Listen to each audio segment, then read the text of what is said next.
Push yourself in everything you do, scanning headlines for insights, keeping an eye on the market. Robinhood puts you in control of your money, all on one platform. You expect more from yourself. Expect more from your money. Get started today at Robinhood.com/yourmoney. Again, that's Robinhood.com/yourmoney. Your money, your move.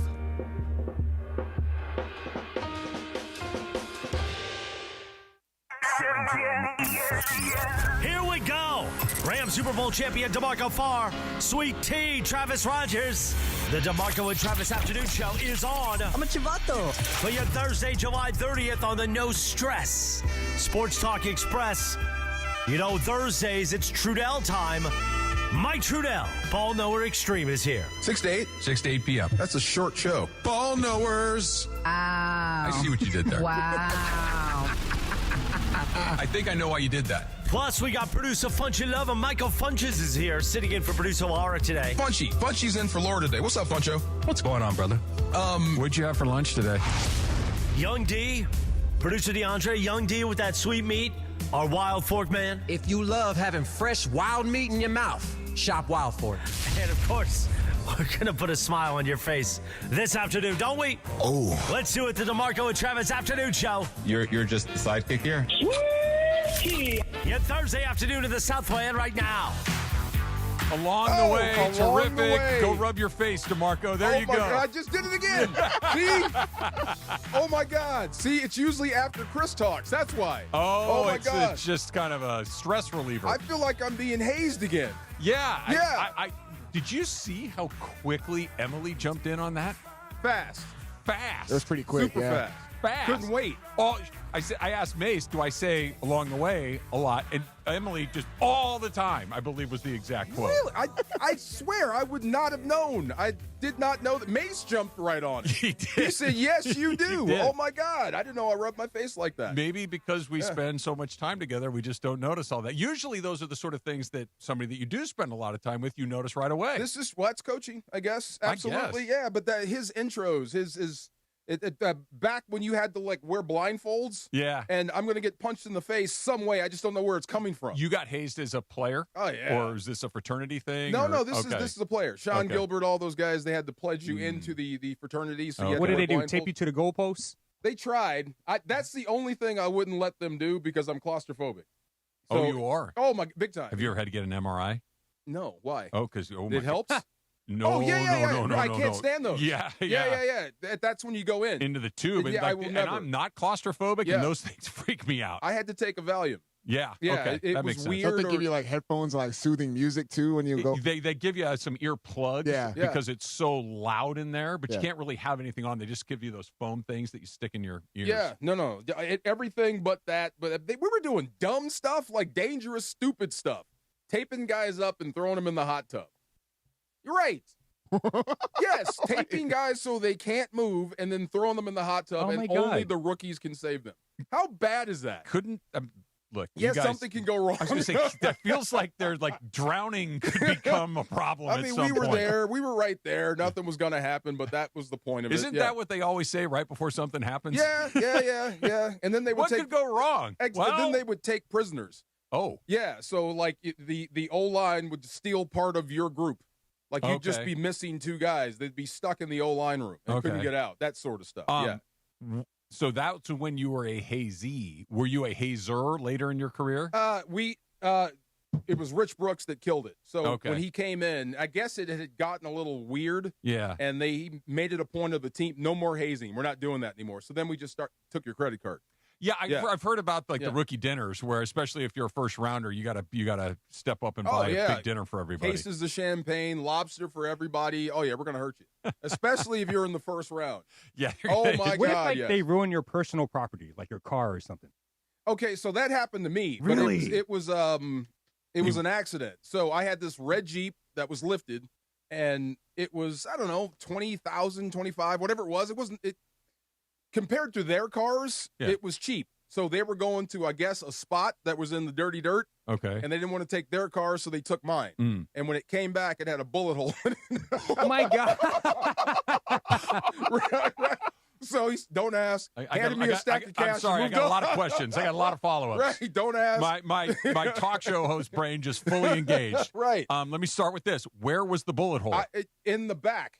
Okay. Yeah. So that's good because afraid the it was like trunk in or the something? driver's side door or something. Well, like it that's was on terrifying. the driver's side in the back. Okay. So I guess they were driving away. Was it a small caliber bullet or a larger I caliber don't know. It was bullet? a big hole. It was a bullet hole. Yeah. Big enough to stick your finger through? Oh, yeah. Yeah. Went into the car. I found it. It went in the car and You rolled found around. the bullet? It was in there. It rolled around for a while. Yeah. So this is all rookie year stuff. Yeah, that's aggressive. Nuts. Speaking of rookie year, shout out to Cap, and Cap's hurting, and shout out to Billy Ray Smith, who passed away. My dude, you knew Billy, right? Very briefly, but I met him a few times. Okay, I knew Billy. I worked with Billy on a Fox Sports Net show with Kellen Winslow. Yeah, it was super cool. BR is awesome. This is around 2006, 7, 8. Was he doing the show with Cap then? I think so. Oh, okay, because I think didn't so. know. I had no idea. Yeah. And I had the wrong impression of him because of Leslie O'Neal. Oh, okay. We were teammates in St. Louis, and all he did was talk bad about Billy Ray. So I had this wrong impression when I met him. Like, Yeah. Leslie's a jerk. You're an awesome dude. So Yeah. shout out to Billy Ray Smith. Everybody's hurting. And Cap, I'm glad you're taking the day off. Yeah. Show your friends some respect. They were longtime partners on the air down in San Diego. So that's we're all feeling the same How way. you feeling? Yeah, don't you leave me, Maverick. Come on. No, like Along the way. Along the way, I got in shape, and now I'm feeling good. Good. For a while there, it might have been a little touch and go, but now Yeah, we're good. I'm feeling pretty good. All right. Yeah. No, that's Shout out to that's a BR, tough one. my Yeah, dude. Yes, for sure, sir. for sure. Laura's out today. Funches is in here, and you heard it in the open. So, what did you have I'm for here. lunch today? You know what Lee's Sandwiches is? I do. Yes, I had a Lee sandwich. What did you get? I got a barbecue pork sandwich. Banh mi. Oh, you got a Banh mi? Yeah. Okay. What's the Lee's? It's a chain. Yeah, it's like a it's a chain. sandwich shop chain. You know what banh mi's are? I thought Lee's was a fried chicken joint. There might be one of those too. Yeah. This is the Lee's sandwich. Lee's sandwich. Like Vietnamese sandwiches. Yeah. Am I wrong? Isn't Lee's fried chicken? I'm pretty sure they have They have them. a Lee's fried chicken. Okay, yeah. Okay. Yeah, I've never had a Lee's sandwich. Where can I find a Lee's sandwich? The one that I know is right off the 5 freeway by Angel Stadium. Oh, okay. Yeah. Banh mi. My daughter's boyfriend's cat is named Banh mi. I know. I'm just gonna let that sit there. I know. Weird. DeMarco, I have no further comment on what you just said. Yeah, banh mi. Just gonna. Yeah, another reason. They're delicious. Yeah, another reason I don't like him. Like, you really named your cat Banh mi, man? Yeah. You know, Yeah. really? Yeah. Banh mi's are delicious, Funch. Yes, I agree. Yeah. Get a little of that pickled veg on that sandwich. Oh, and the Vietnamese jalapeno. sandwich, right? Oh, so cilantro. I asked for extra jalapeno today, and I was sweating when I was eating my sandwich. There I told go. you my theory on all sandwiches, right? What? Good meat can make a good sandwich great, but if the bread is bad, Oh, yeah. it doesn't matter what the meat is. Yeah. If the roll, the bread, whatever delivery device we're That's using true. is bad, it's almost unsavable. If the meat in the sandwich is just kind of mediocre, but the roll is exactly right, that's a pretty good sandwich. That's a good sandwich. The Okay. roll is the linchpin to all sandwiches. Ah. If the roll's fresh, if it's crunchy, whatever you're looking for in that particular thing, if it's right, whatever's on the middle is far less You important. got a great palate. Like, you care about what you put in your body. Yeah. Okay. Do you eat Subway? Only if there's no other option. Okay, and that's put it this yeah. way: I will eat it, me too. but it's not my choice. Subway guys. I Anybody? love Subway. You do. I have a lot of points accumulated there. I went to Subway. Can I tell you Just last stay time? out of this for a second. I went to Subway like on Monday or Tuesday. I had Wow. a tuna. Are you even a little surprised that he likes Not Subway? at all. No, Yeah. not. Yeah. But he was so enthusiastic. But so like yeah. Subway is a perfect example of what I just said. Yeah. You were describing the sandwich I had yesterday. Yeah. Yeah. It was okay, but I was hungry. Because the roll was just probably It not wasn't very good. good. Wait, you I'm didn't not have a even sure if it- jalapeno. You didn't have jalapeno cheese bread with it? Nah, maybe I should try that. I You should always try get the that. wheat. Yes, jalapeno cheese. The wheat is good. Mm.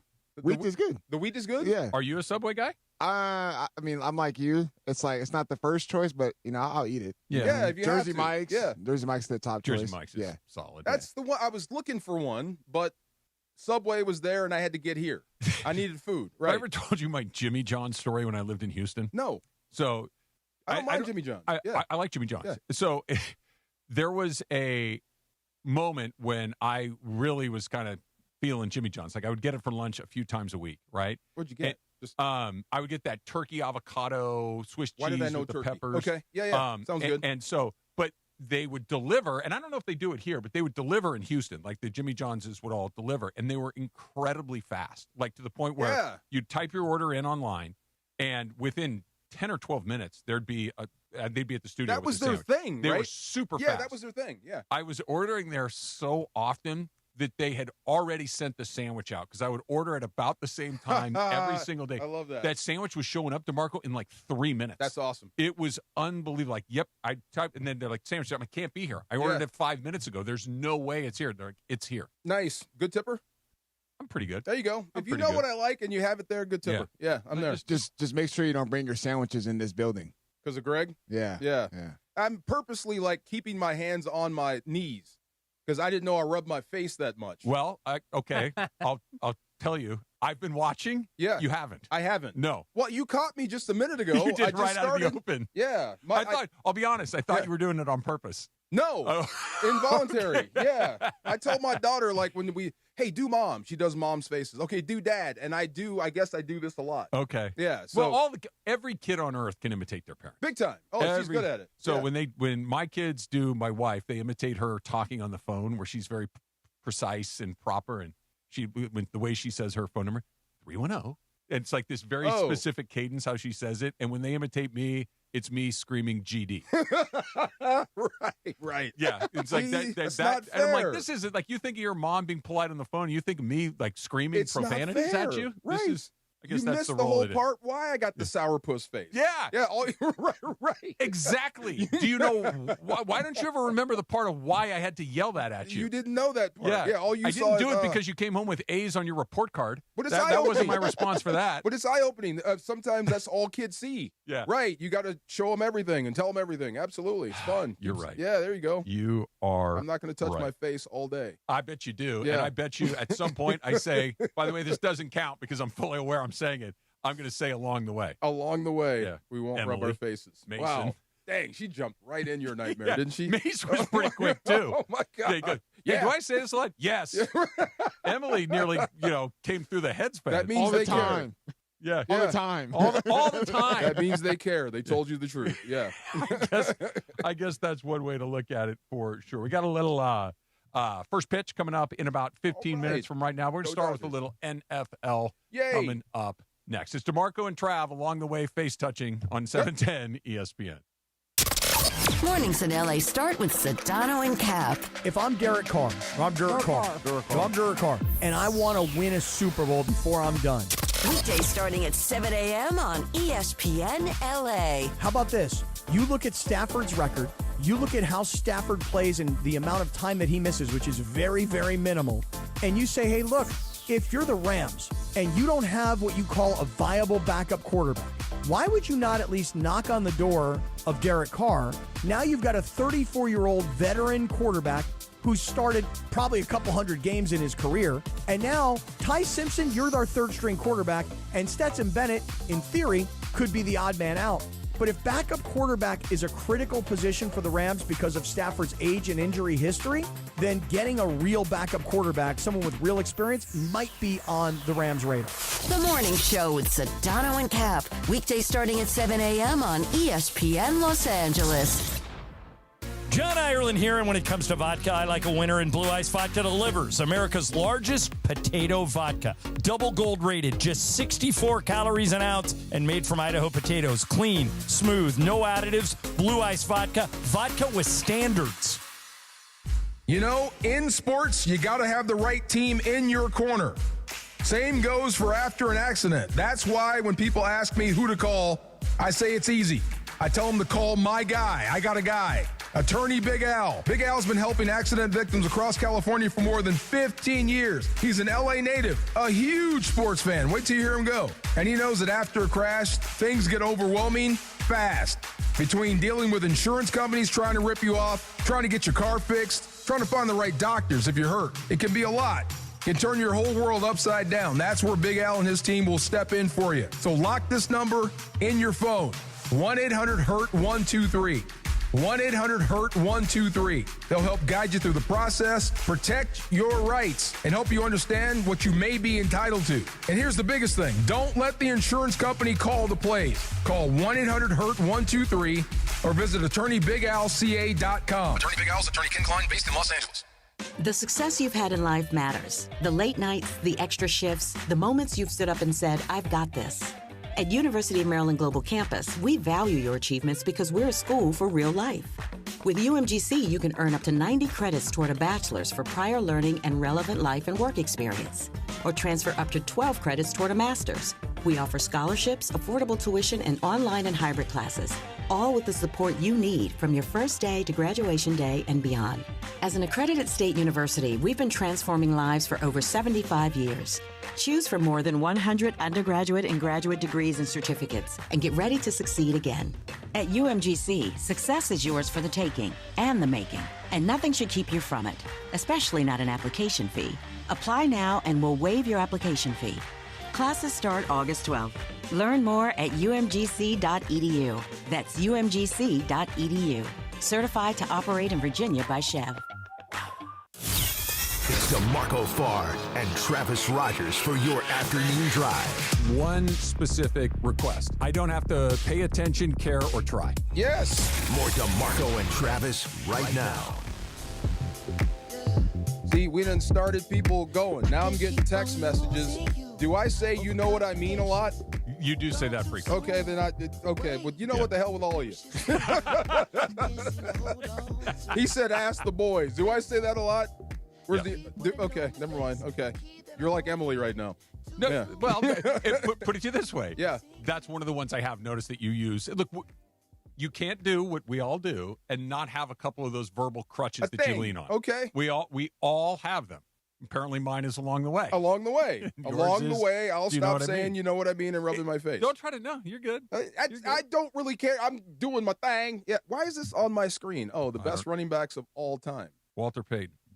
Walter's 3 on Barry this Sanders. list. Okay. Barry's 2 on this list. Smith. Emmett Smith is 4 on Jim this Brown. list. And he's the most, what do you call that, controversial. Emmett Smith. Why? Because Dallas, that line was so damn good. It's not Emmett's fault. Right. But, I mean, he's the most controversial. Yeah. I guess he's the biggest mover. Guess who number 5 is on this list? ED. Nope. OJ. Adrian Peterson. Adrian Peterson. Yeah, 2012 He was MVP. really, really good. Yeah. Super good. Yeah. He nearly broke the single-season rushing record after ACL surgery. He was the first one that changed that ACL timeline. He did. Like, he was the guy that said, no, I'll be back in 9 months, and he was. Before then, it was like a year, maybe a year and a half, and he cut Gangbusters. the time in half. I think he was the guy. I think he finished second to Leinart in the MVP. Not Leinart. Not Leinart, but he should have won it that year. Was it Vince? Oh, no, you're talking about in the Heisman Trophy? Heisman Trophy. Oh, it might have been Leinart. You It might was be right. Leinart. He should have won it that year, and Leinart got it because of how good the team was. He was the best player in college football. He's a good answer to a trivia question, too, AP. What's that? Last non-quarterback to win MVP. Oh, really? Yep. Since 2012? Get out of town. Yep. I never noticed that. Yep. Okay. All QBs since then. Now, see, this is where it starts. So they've got Adrian Peterson 5 and LaDainian 6. I would have flipped that. Okay. Yeah. Earl Campbell. Why? 7. Because he catches better. Yeah, LaDainian was the He best. did everything. LaDainian was the best weapon in football, hands down. Period. Mm. Yeah, Okay, 2006 I'm going to MVP. put you on the spot. Yeah, even better than Marshall. That's what I was going to ask. Yeah, I think he was more explosive than Marshall. Oh, okay. Yeah, I mean, but we're what do you call that? Yep. 6 and 1/2 dozen in the other. I'd take either one of them. Okay. But yeah, LaDainian I think should have been over AP or all day. Earl Campbell 7, Marshall 8, Eric 9, Eric Dickerson 9. And the guy that should remain nameless is 10. Okay, look, I get it. And when you say the name O.J. Simpson, everybody kind of thinks of not football stuff. Yeah. O.J. Simpson was an amazing football player. I know. Yeah, yeah. It's we can separate the two when we have There's to. a lot that comes with saying his name. It's 100%. like saying Beetlejuice. Yeah. Yeah, it is. He's a great actor, too. Great actor. Just missed the cut. I like this. Jerome Bettis. Okay. Curtis Martin. Okay. Tony Dorsett. Sure. 99 yards on Monday Night Football. Never Never be forget. broken. Yeah. Marcus Allen and Frank Gore. Frank Gore. Okay. Yeah. Let me ask you this, and I'm going to defer to your NFL expertise. Mm-hmm. I don't want to ask it like that. I was going to ask it. That would have been disrespectful. I don't want that. Is Frank Gore one of the great running backs of all time, or did Frank Gore have a really long career? Frank Gore is one of the best backs of all time. Okay. Yeah, he was big, he was tough, he was smart, he had great vision. Okay. Yeah. Now, he's using his college career and his NFL career? Say again? He was great at Miami. Yeah, he's using his college career and his NFL career? Yeah, he's one of the greatest football players of all time. Because when I think of him, DeMarco, and I'll take your word for it, the first thing that pops into my mind is just that he played forever. I know he was really good, but I don't think of him as one of the great running backs. I think of him as a running back that played a really long time. Well, he went into the modern era, and you have to be pretty good to do. He and Steven Jackson were kind of the same. They were the last of the bell cow backs. You know what I mean? Until Saquon kind of took it back. Yeah. But he played for a long time, but he was a snootful for a long time. That was the glamour position when we were growing up. Yeah. Like the All those guys we NFL, just the talked running about. back was the star of the team. Yes. That was the guy that there was Tony Dorsett, Franco Harris, like you name it. They were the guy, Earl Campbell. Top of the draft was always running back. 100%. Yeah. The guys now. You want to go through the top 10 of the guys playing currently? Sure. Did we go through this yesterday? This was Madden That was a ratings. Madden That was Madden rating. rating. Okay, well, per this list, they've got Saquon 1. Sure. McCaffrey 2. Sure. Bijan 3. Okay. No, you don't like that one? Bijan feels maybe too low at Rare 3. talent, great vision, Yeah. balance, receiving ability. He's got it If all. you had to play this upcoming season and you could pick Bijan or one of those other two guys, would you take those other two guys ahead of him? Ooh. Yeah, exactly. That's what I'm getting at. Ooh. Like, yeah. Well, I might. Okay. I might. Because I think he's of that ilk. Okay. Yeah, he's special. And he's in a contract holdout right now. Yeah. Yeah, trying to get paid early, trying to jump the line. They're hold-ins now. Hold-ins. You know what I mean? It's He's so trying to jump stupid. the line. Such a stupid phrase. Derrick Henry is 4. Okay. You think that's high? We talked about him yesterday. I look, he's a great player, and watching him do what he does is amazing because he's just so big and he's so fast, but his teams are never very good. I thought Baltimore had it going for a minute. Yeah. If Lamar comes back and is Lamar, yeah, you could be right. You've got problems because the end man on the line of scrimmage has to worry about bootleg, which means Derrick Henry is going to cut that ball back, and your safety ain't big enough. Right. We've seen him run over people. So Derrick Henry 4, Jamar Gibbs is 5, Jonathan Taylor 6, Josh Jacobs is 7. Is that off the field stuff going to mess with him? I hope not. I hope not. Yeah, he's a good runner. Who knows? Brees Hall 8, A-Chain. Where's Greg's going to come in here he is. belly aching like yesterday. By the way, I won yesterday, just to remind everybody. And they've got a split at 10, Derek Johnson or James Cook. Derek Johnson or James. You know who I would take? I'd take Kyren before I took those last two guys. Honorable mention, Kyren Williams, number 1 honorable. Yeah. Then Kamara, who's still hanging around. It feels like we're a little past the sweet spot for Alvin Kamara. You know, he is a saint. They love him there. Yeah. That you can't get rid of him just yet, and he's still effective. He really is. I think they're doing right by Kamara by taking away the tough stuff and just letting him be himself. You know what I mean? Like, you don't have to run on 1st and 10. That's a weird team. That's a weird team, and I don't know if Shuck's any good or not. We'll see. I don't think he's terrible. I think he might be, but they just gave Chris Olave a bunch of money. Like he's a great receiver. Yes, but it's like having this incredible engine that you can't take the car out. You know what I mean? It's like I get it that it's awesome, but he's not on a team that can maximize the things that he does well. Well, that's a guy I got my eye on, is that quarterback, and I can't say his name, Shuck. Because it doesn't look like Shuck. It looks like Show. Yeah. Yeah. Shuck. I have to stop myself and Brett say Favre. What about Brett Favre? Yeah. But when was the last time you watched that movie? I just watched it like a month ago. So did I. It's hilarious. It's incredible. First of all, it's far more bizarre than I remember. It's weird. Like I remember it being really funny, but it's a weird movie. Matt Dillon cracks me up when he shows up with the Freddie Freeman teeth. I'm like, my goodness. First guy I thought about was Freddie Freeman. Oh yeah. Oh my God. The Staffords, the Freemans, like huge. So Kyren, Alvin Kamara, Kenneth Walker III, Bucky Irving, and Joe Mixon. I thought Joe was out of the league. Kenneth Walker should be higher than that. Yeah, he should. I think that's why he's out of Seattle. Yeah. I think you're right. Yeah. I think he's better than that. I agree. What were you saying? No, I was saying Joe. There was like reports that Joe Mixon can possibly not play this year. That's like, what it he's was. thinking about thinking about retiring. The wrong century. Joe Mixon is an 80s, early 90s back. Yes. Yeah, he should have been that guy. Yeah. Yep. Wow. That position has changed more than any position in football. Yeah. Like in my lifetime, the value of what we thought to what we think now has changed the most. But if you got one, use it. It's not unimportant, Yeah. but like you said, it used to be the top of the draft was running backs, and now it's like I can get one later. I'm not going to spend a high Isaiah draft pick. Pacheco ruined it for everybody. Is it like centers for the NBA now? A little bit, Kinda. little bit, Like- Kinda. yeah. Used to be the, I mean, used like to be the centers used to thing. be like the position in the NBA. Now I think it's not. coming back around. There's going to be a Shaq. I think there's a baby Once Shaq once now. there's a Shaq that comes back, then it will come back. I Yeah, think. there's a kid that's like 7'7". That's Just like coming there's out. if there's like a Reggie Bush that comes out, Of course. then the running back You'll will come go back. right back to that old playbook. Not if there's quarterbacks ahead of him. You know what I mean? Right. But to go back to the center thing, the next Shaq isn't going to be Shaq. The next Shaq's going to have a handle and a jumper. Right. You know, like just the way that they train these guys and the way that they play through AAU, the way that like everybody handles and everybody shoots now. And now maybe if he's not as athletic as Shaq, like Shaq was an incredible athlete. But if you're 7'2" and you maybe are a little lumbering, you're a little slow, then maybe they'll put you down there to just hammer away at guys. But now, like, look at Wemby. Wemby's 7.5 feet tall, and he has a handle and shoot. It's Wemby, it's Jokic, it's Embiid, Durant, all those guys. You don't think a peak Shaq would be effective now? I 100% do, but I'm saying that he would be trained differently. So by the time he got to the I don't think that even if you just had a time machine and went and pulled Shaq and back here and then started him as 6 years old and put him through, by the time he got to LSU and everywhere else, he'd be shooting. He'd still be doing Shaq blank underneath, but he'd also be shooting the ball. But just peak Shaq, even without the handle and the three-point shot, would average 45 points a game. Especially now because the floor's so spread. That's what I'm saying. I mean, you don't think it's coming back around at some point? It always does. There'll be a guy. Needs to come back around in baseball is what it needs to come back around on. Well, I think that's a whole nother subject. I think baseball needs to come back around to baseball. I agree. And you know what I mean? No, I'm with you. Let's just play baseball. Yeah, this is not MIT. This is a baseball game. Let's play baseball. It's supposed to be fun. It's supposed to be entertaining. There you go. Right? This is not supposed to be physics. It's baseball. But it's cool when you have Shohei. I bet it gets bad when you don't. Yeah.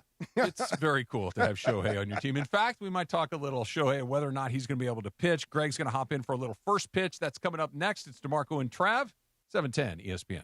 If you haven't noticed, I can't stop smiling. Why? Rams training camp is back. ESPN LA's coverage and content is presented in part by Pechanga Resort Casino. Play your perfect combination at Pechanga Resort Casino, official California gaming and casino partner of your Los Angeles Rams. Visit Pechanga.com or call 888-PECHANGA for reservations or more info. LAFC is on a roll with 4 straight wins. And now it's a showdown at the top of the Western Conference. Third is gathered and it's scored again! Sun Heung-min and Denis Bouanga are both red hot, scoring in 3 straight matches as the Black and Gold take on the Vancouver Whitecaps, with both clubs tied at 33 points. Denis Bouanga is absolutely red hot. LAFC versus the Whitecaps. Coverage begins Saturday at 4 p.m. on the ESPN LA app. Call Jacob. Hey, it's Mace. And I'm Ireland. After a crash, you are on the spot. You got to make the right decisions. So count on peace of mind. Count on Jacob. Here's what I mean. 800-345-6789. Mace, you just count to 9. Exactly. Count on a plan. Count on a team that moves fast. Count on Jacob. Accident or injury, call Jacob and Ronnie. Call Jacob 1-800-345-6789. Call Jacob. Guys, Pizza Hut takes me back old school. Birthday parties, Little League, Friday nights, there was always something special about the Hut. Now, celebrate again with Pizza Hut's new throwback value menu. Iconic favorites like a personal pan pizza, breadsticks, and a 2-liter soda starting at just $4. Feed the family with the original stuffed crust pizza, $11.99 for a 1-topping medium. Try new additions like triple cheese, mac and gooey s'mores sticks. Go to pizzahut.com or order now on the Pizza Hut app. Shohei Ohtani's interpreter was fired today. Ippei Mitsuhara ran up gambling debts to a Southern California bookmaking operation. The inside story of the biggest scandal in modern baseball. He was absolutely bananas, the amount of bets he was making. I've never seen anything like it. From 30 for 30 podcasts, this is The Betrayal of Shohei Ohtani. Presented by Gusto. Episodes 1 and 2 available now. Listen wherever you get podcasts. Harry Douglas here to help you get in on the sweet life with Cotton Candy 5-Hour Energy. It's that classic throwback cotton candy flavor, but with 0 sugar and a 5-hour energy boost. I keep these with me so I can tackle that sweet tooth with a tasty caffeine kick and no guilty sugary aftermath. Bring on the sweetness with Cotton Candy 5-Hour Energy Shots. Cotton Candy 5-Hour Energy. Available online at 5hourenergy.com or Amazon. You're listening to the DeMarco and Travis Afternoon Show on 710. Do your ears work? They do work. No, I'm... Back to DeMarco and Travis. Let the record reflect, DeMarco, that you have not touched your face, nor have I said my I'm not phrase. talking to Greg. I'm talking to you. You don't gotta talk to I don't me. even hear you right now. You do it. I just was wondering as I was sitting in my office. Yeah. I don't know what my thing is. I'm sure I say something or do something all the time. I think I do this a lot. Everybody like, does like something. DeAndre says. Hand gestures, man. Hand gestures. I'm Hand very gestures. gesticulate, that's for sure. Yes, but we don't do it for other people. You don't imitate people. Why imitate me? Yeah. Yeah, Well, you could have imitated me. That's fine. No, but I wouldn't do that. That's not in my heart. He has to do respect. That. He has kindness in his heart. Yeah, we were just see? talking about Threw something. me right I don't under even the remember. bus. I don't even remember how it happened, but it was just. I will never go on a vacation trip with you. I don't Were you trust going to before? I don't trust you. Were you? Do you like vacationing with other people, or do you just like to keep it I with go your with you. crew? I go with DeAndre. I go with Okay. Funchy. I ain't going with him. Okay. No, you would. You would have a great time with me. When we went out and we got dinner, you had a great time. I lied. Every time Susie, Susie had a great time I too. was faking it. every time Susan suggests, "Hey, we should go on a trip with," I'm like, "Nope, stop right there." Yeah. Nope. Okay. Nope. Yeah. So I want to do things that Jean doesn't want to do. I want to scuba dive. I want to snorkel. I want to do that type of thing. Yeah. She has no interest whatsoever. The only way that I'm going to be able to do those things is if we go on a couple's vacation. He's right. Yeah. Can't you go scuba dive while she hits the spa or whatever Yeah, she'd but like to do? You wanna go with someone. Yeah, I want to go Oh, you with wanna do it someone. with- Yeah, okay, yeah. that I makes want to be it's interactive, Okay, fair enough. Although when I go on vacation soon, I'm gonna golf by myself in Hawaii. Not Ooh. that bad. Yeah, no, I'm okay. I've done that, and it's No, Does that I'm, mean I'm- you're I'm kind of excited. in a foursome or just by yourself? usually the first thing, but not always. Sometimes they'll send you out alone. Like if the course isn't crowded, they'll just go ahead. Send me alone. I'm You'll totally be done fine in, with You'll that. be done in 2 hours. Oh, it'd be great. Yeah, it might maybe less. Yeah. No, that'd Yeah. be Shoot a fantastic. 68 too. Yeah. There's nobody out there. Do you and Susie want to come with us? You're not going to believe No, it. I'm not going with you. No, I'm not going with you. Yeah, we're done. What Along the way. would you have thought had I told you? I haven't said it yet. By the way, is what I said. So I think you caught it one time because you were about to lead into it, and I think you caught it. If I did it inadvertently, but maybe.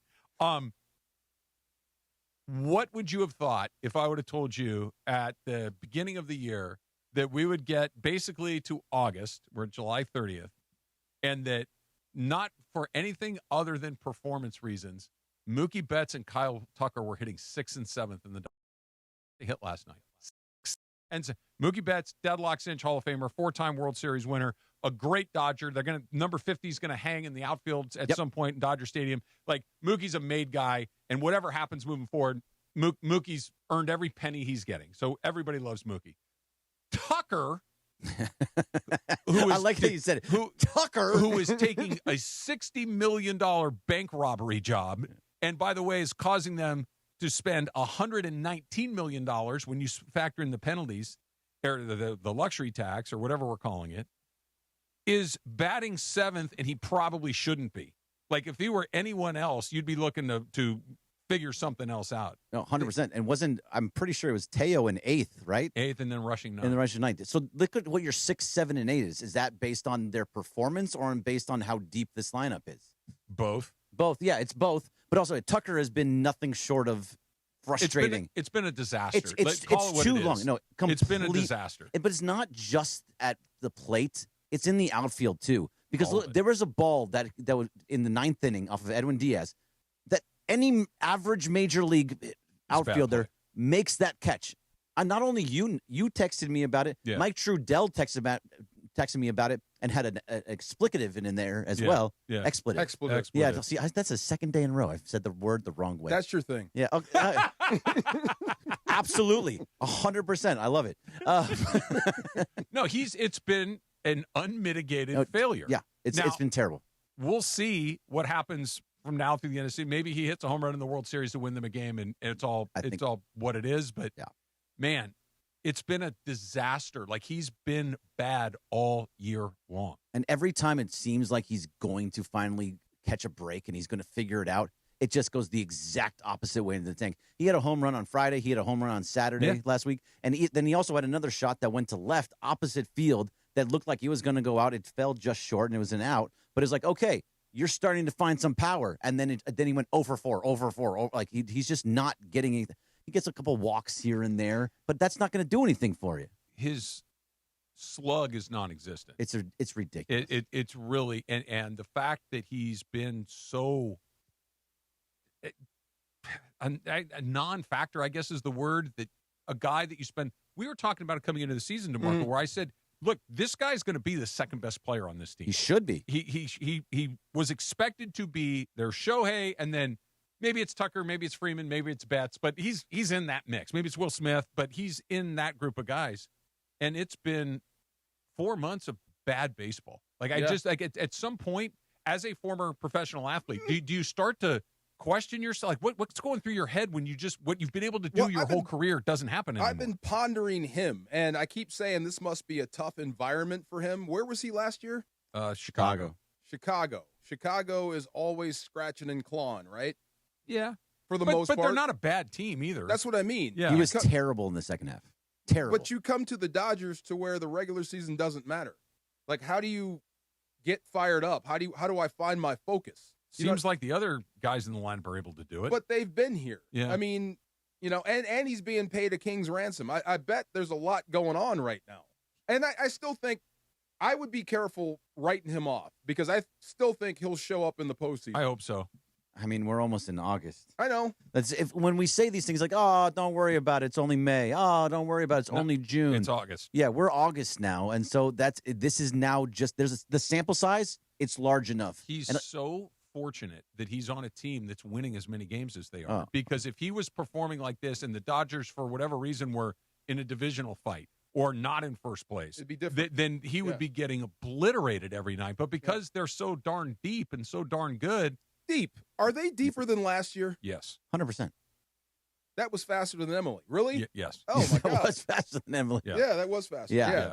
So they've improved upon a back-to-back champion. They're literally better at everything this year than they were last year. Yeah. Absolutely. Like all of it. You pick a position, they're better at it. Closer? Yeah. Now that Diaz, I guess. But also Tanner Scott was great filling in for Edwin Diaz. What'd you think of Diaz coming back? It was his first game back. That's a more generous response than my takeaway was, let's hope that's rust. Let's hope that's not pitching in the big leagues for a long time, because he gave up a couple of hits. He gave up a run. He didn't strike out anybody. And the hits were rockets. All 3 outs were rockets. Yeah. Made it scary at the end there. 5 guys barreled him up. Yeah. And not that I even came close to pitching in the big leagues, but as a pitcher, there are outs that do not make you feel very good. Okay. And he had 3 of them yesterday. Like, all 3 outs. I think the one to right field that Tucker did catch was 109 off the bat. Right. It was at the wall. The one to left field, I think, was over 100 miles an hour off the bat. And the one that ended the game to Freddie Freeman was a line drive that was just whistled at him that he caught. Like, all 3 of those outs were squared up. Imagine if Teo didn't make that amazing catch, too. That was a great catch. That was the best. That was ugly. That looked like us. He's not going to look like Ken Griffey out there. Teo? That looked like us. That was the best catch he's ever made. That's what and it was ugly. It was not Griffey bringing back a home run, that's for sure. I mean, but it was a really good catch. It was great. He was sprinting at full speed. He got up on the wall. It was great. I wish Tucker got the other one. Good Lord, bro. It's a bad play. But again, he's also doing things, so he's not making that play, which absolutely has to be made. You got to make That's also not the first time that he has made a bad play in right field. And he also is bad at base running. He makes base running mistakes pretty regularly. What he did at third base was inconceivable. How you could not to score on that ball from Shohei is insane to me. You're right. So let's start there. You're right. However, that's one of those. I kind of understand what happened. Like what we were talking about, the guy that just totally screwed up the other, Real Muto, when he ran back to second base. Yeah, right? yeah. Like Blew a gasket. I literally spent a couple days trying to figure out what the hell he was doing. and doesn't work. And I couldn't come up with any possible explanation as to what he was doing. Bonehead. It still is rattling around my head like, no, that can't be it. I think what happened with Tucker is he took a weird step coming around, and he was out of rhythm. He's like, I'm not going to make it. He probably would have made it regardless, but in his mind, he's thinking, I'm not going to make it. I'm going to stop right here because I'm not have an out at home. Yes. So I will give – it was a mistake. He would have made it, all of those things, but that's one of those I at least can put myself in his head and say, maybe he took a weird step. Maybe he caught a spike. Like there's a million things that could have happened there to explain why he stopped. Yeah, I can see that. But also, if it was Shohei, or if it was Freddie, if it was even like Tommy Edman or something like that, be like, oh, man, what are you doing? Okay, move on. Yeah. Like it wouldn't be a big deal. But because it was Kyle Tucker and because he hasn't been hitting and because he hasn't doing anything, it exacerbates it. You'll remember this guy because he was in St. Louis for a long time. Who? You'll remember him because this is the vibes I'm getting off of Kyle Tucker here. J.D. Drew. I knew you were going to say that. J.D. Drew was terrible here. But he had talent. Tons. Tons. Talent. So does Kyle Tucker. But it was more of a ticker thing with him. Like, you got to be tougher. Well, that's the end. Now go look at Kyle Tucker. Yeah. Well, that's why I'm getting that. There's a lot of Kyle Tucker / JD Drew energy coming out of right field. The frustration part, yes. The frustration of, dude, do you even want to be out there? Yeah, okay, you're right. Is this as important to you as it appears like it is to the other guys? And I'm sure it is. I'm sure it's one of these things that body language gets miscommunicated, and we're projecting feelings that aren't actually there because of frustration and everything else. But when you watch it, it's like, come on, man. Like Dalton Rushing beating himself over the head with the bat. He cares. I understand what he's going through. You care too much. Right. Yeah. That's too much the other way. But just this. You're not thinking Rendon levels. Nah. Oh, wait, he's not saying something. Nah. Rendon doesn't like the game of baseball. I don't think anybody's on Rendon's level. Right. I think he's a one of one. But I think that it's in the neighborhood. See, that's not good. It's not. It's not. Because by all accounts, he's healthy. He's been given 4 months to figure he's a good player. How many at bats do you have? Do you have it in front of you by any chance? On the season? Yeah, on the season. I'll look. Because the sample size is vast right now. He's probably got to have about 300 at bats at this point, and they're not. There's none of them have been all that great. And even when he does get a hit, it's just a little flare over the third baseman, a little flare over the shortstop. 363. 306, and this is what we're getting. I think his brain is swimming. There's a lot. There's a lot that comes with it. Probably. That Shohei, that's the MVP. That guy. Keep doing that. Being the centerpiece of this offense. Yeah, it's 2 nights in a row. You will keep the MVP. Yeah. Does that make sense? Yeah. 100%. I just said it again. Don't touch your face. Oh! Yeah. Don't touch your face. I'm telling you. Give me a shot. Did either of you watch How I Met Your Mother? Yes. Yeah. Okay. So there was a scene and there's a thing in How I Met Your Mother that glass breaks when you learn something new about somebody that you never noticed before. And now the glass is breaking for you on you touching your face and saying that. Yep. So every time you say it, it's now going to bother you. The guy that said it, he said, thank God I shaved my head because I would pull my hair out as many times as I say it. Yeah. Okay. See, are you going to go on vacation with that guy? Him? Yeah, he's honest. Yeah, he did it to his face. How was what I said not honest? Right. There you go. He didn't do it on the morning show to Chris. That's what it is. Right. That's really what it is. You did that to Chris. You sold me out. Unbelievable. That's okay? right. Hey, but look, you haven't done it today. I just did it twice. Can I leave you with a first pitch sobering thought? I don't like sobering thoughts, but sure. Anybody want to take a guess at how many extra base hits Mookie Betts has this month? Ooh, this month? So we're in the month of July? It's July 30th, by the way. Okay. I think, well, he had a little thing where he had like 3 or 4 home runs. I'm going to say 14. Want to take a guess? Extra base hits month of July. Oh, month of July. Almost 30 days. Yeah. 30 Would days. you say 14? I said 14, which is very, very, very low. I'll go one more. 15. 4. 4? Oh. Okay. No, don't. Come on, 4. Mook. Yep. 4. Yep. It is what it is. We see it. Yeah. Look, man, it's tough. Give me singles and give me good defense. Here's the difference with Betts. He's giving you that. And he is. Yeah. And if Mookie Betts came up with the game on the line, I'm okay. He's going to give you a good at-bat. Yep. He might not pop a homer the way he might have a couple of years ago, but he's going to swing at a good pitch. He's going to make a good decision, and he's going to grind that pitcher's ass. You know what I mean? Like he's going to make that guy work for it. He's not going to swing out of his shoes. He can still be a very productive, useful player in tough situations. I'd be preparing for disappointment, though.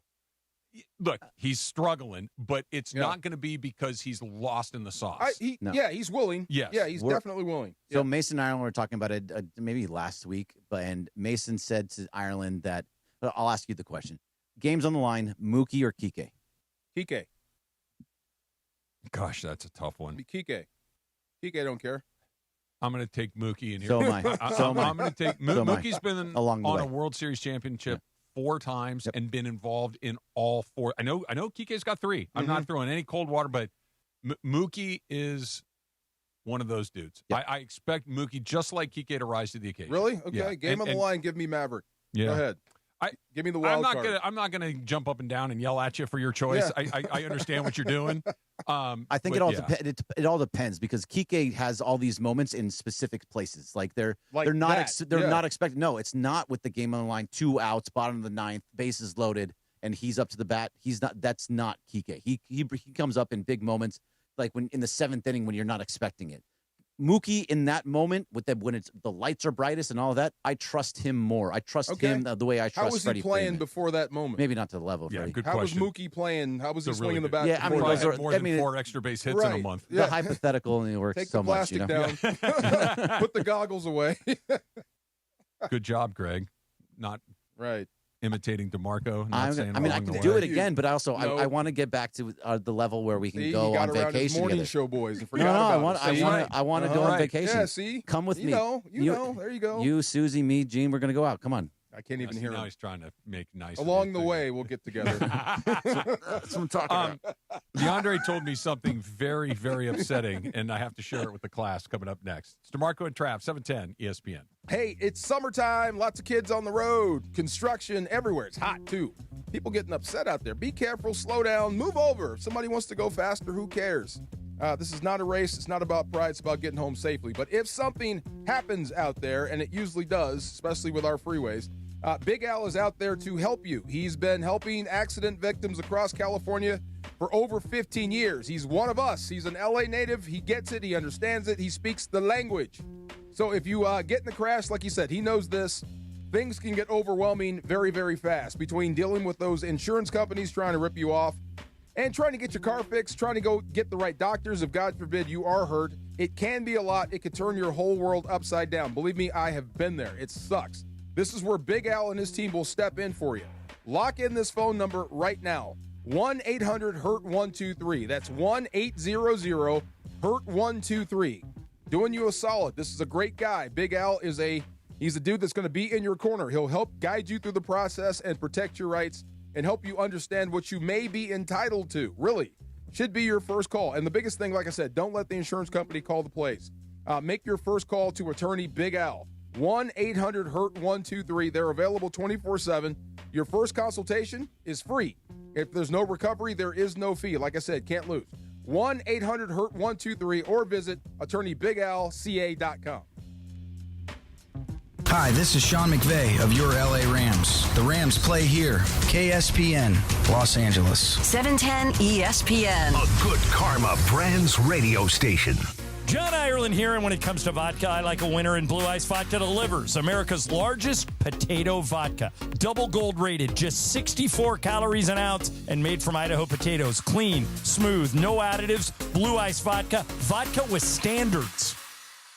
Los Angeles, your Rams have reloaded, and they're ready to kick off their 2026 campaign. Reigning Defensive Player of the Year Myles Garrett joins reigning MVP Matthew Stafford to lead the Rams into massive matchups against the Bills, Chiefs, Cowboys, Packers, and more. To experience every matchup live and enjoy home playoff ticket access, plus interest-free monthly payment plans and stadium event pre-sale access, visit therams.com/2026. Again, that is therams.com/2026. Get your Rams season tickets today. And it is the DeMarco and Travis Afternoon Show right here on ESPN LA. The Far Side. And it's time for the Far Side, presented by our friends at Highlands. The Far Side. Weekday afternoons at 4 p.m. Time for the Far Side with DeMarco Farr, right now on the Travis and DeMarco Afternoon Show on ESPN LA. What did you tease? DeAndre's movie Black Holes. Black Holes. Yeah. I remember he was telling us in the meeting this morning or this afternoon about what he had seen for the first time. I want to get to that. Oh, that's right. Yeah. Gosh, see, we need to have a movie night because I want to see that with you. Yes. Yes, I want to experience. The first time you see that, I want to be there so we can all laugh like it's the first time we saw it. I keep coming back to this Luka thing. Luka taking the team over to Slovenia, and he's going over there for mini camp, right? Yeah, they're going to do it. They're going to call it a mini camp. Yeah, players only. I think some staff too. Okay, I heard this on the Cam brothers. Who's picking up the tab? He is. Luka's paying for everything. Uh-huh. I think that's super cool. I do too. That's what leaders. How much do you guys think is per head? I have no. I don't. Like 20 G's. What are they paying 30 Luka per year? G's? Whatever it is, it's a week's salary for him. Less than that. Yeah. And he's going home, so everything's free. I think that's cool. I mean, yeah, you want to see how the guy gets down, and I hope it's more about basketball and less about sightseeing. You know what I mean? Like, if Kobe did it, it would be all about basketball, and you'd probably never see the sights. He makes $50 million this upcoming season. Yeah, he can handle it. But it got and just for a point of reference, he's already banked 200. He's got cash. He's good. He's fine. But it got me thinking about, I consider him like the great lead guitarist. Like, you're the guy that cuts solos. If you want to make it longer or shorter, whatever, you are the guy. Mm-hmm. You know what I mean? You're the talent of the band. What I think he needs is a good front man. And it made me think about one of my favorite bands, Van Halen, right? Eddie Van Halen is the driving force behind that band, or was. He played keyboard. He wrote all the music. As a matter of fact, why he went through so many singers is because they didn't want to work as much as him. Yeah. He constantly wanted to work. Hey, Diamond Dave or Hagar? Oh, well, what I put down was I think he needs a Hagar. He doesn't need a Diamond Dave. Diamond Dave was trying to take over the whole thing. You know what I mean? But it was great music. But I'm hoping Austin Reeves could be that guy for him. Sammy Hagar? Be Sammy Hagar. Yeah. Be the guy that talks to the media. Because I keep hearing Luka doesn't like to talk to the media. And I don't want to make him talk to the media. I don't want to make him be phony. Just be you. Be that leader. Be that guy. Let Austin Reeves be the nice guy. Let Austin Reeves make all the comments. He's got to talk, though. Be out in front. He doesn't have to do it a lot, but here's one of the things that LeBron James fully understood. Yep. I have to do that. Whether I want to do it or not, I have to do it. That part of being the guy, the face of the franchise, the king, whatever, when we play bad, I got to talk. When we play good, I got to talk. Like, I need to talk just about every day. But I don't need it sugar-coated. Yeah. Like, most of the time, you're going to have to sugarcoat stuff. Okay. Right. I don't want Luka doing that. I want Luka to tell the truth, be that guy, but let Austin Reeves set the narrative. Let him be the uniter in the locker room. You know what I mean? I want Luka to turn into the assassin. Okay. You know what I'm saying? Sure. That guy. Did I say it again? Dang it. No, you didn't. You said I something said, you know similar. what I'm saying? Yeah. Oh, my God. Little different. I hate you guys today. You Twitter people. Now I'm in my... See, this is how I jump off sides. Right. Right behind you. Oh, my God. Gus Farrat, let me tell you the story. Gus Farrat was one of my best friends. Okay. Were you teammates? No, we played together on the now defunct, I think it's defunct, the Blue-Gray game. Okay. In Montgomery, Alabama. Sure. Everything was fried. They didn't care about us. We practiced in an airplane hangar. Oh, my goodness. On cement. Oil slicks, screws, bolts. I mean, like, what are we doing here? Good question. That's how we bonded. So we were tight. We were all cool. Me, him, and Chemo Van Olhoff. Olhoffen. Yeah. We were all cool, all tight. We were cool until he made me jump off sides to lose a football game. And I never spoke to him again. It cost you the game? It did, yes. It was during the last 2 minutes. It was third down, like 3rd and 4 or whatever it was. A mix down. Right. So if we got the ball back, we probably kick the field goal and win. Yeah. Yeah, I jump off sides, we lose. Yeah, it was horrible. That's tough. He tried to apologize, and I didn't want to hear it. Well, he didn't do anything wrong. You did it wrong. Bruh, you could have just run the play, man. You know? You didn't have, because he knew he had me. He back pocketed that course. thing. He knew, I'm going to save this for when I need dude it is the going most. on hut. Oh, my God, Yeah. it was terrible. That's funny. But I hope that Austin Reeves, with as much money as you're paying him, and it's not like he's getting a pass, but that you become that locker room connector. Okay. You do all the dirty work, nice guy stuff, so Luka doesn't have to. I think the band functions better that way. Does that make sense? I'm sure that makes sense to you. God. It does make sense. Yes. I like that he is taking a leadership role. I like that Luka. that he is taking responsibility, that he is taking a front and center position, that he is taking the mantle of leadership that comes along with, I don't have to share it with him anymore. And not in a bad way. Like we talked about this a little bit yesterday, that when a player like LeBron James is on the practice court, in the locker room, on the bench, in the huddle, you can't just take over even though you want to. Even if there's a great deal of respect between the two people, there's you got your foot on the brake the whole time. Whereas now that LeBron's in here, it's my show. We do what I want. We get the players that I want. I'm the one that has the coaches here. I'm the one that has the front offices here. We're going to do it like this, and I don't have to worry about checking with anybody. True. And just to wrap this up about Luka, I'm a Lakers fan. Love the Lakers. But I'm realistic, and I believe in the process. I like what they're doing. I like what they've done post-LeBron. But I am expecting the championship. This season? Not this season. Oh, okay. At some point, I am expecting a championship out of Luka. You know what I mean? Oh, absolutely. Yeah, so the pressure that every other superstar that plays for the Lakers, that gets magnified this year. It starts game one. Right now. It starts game one. And next would be Austin Reeves.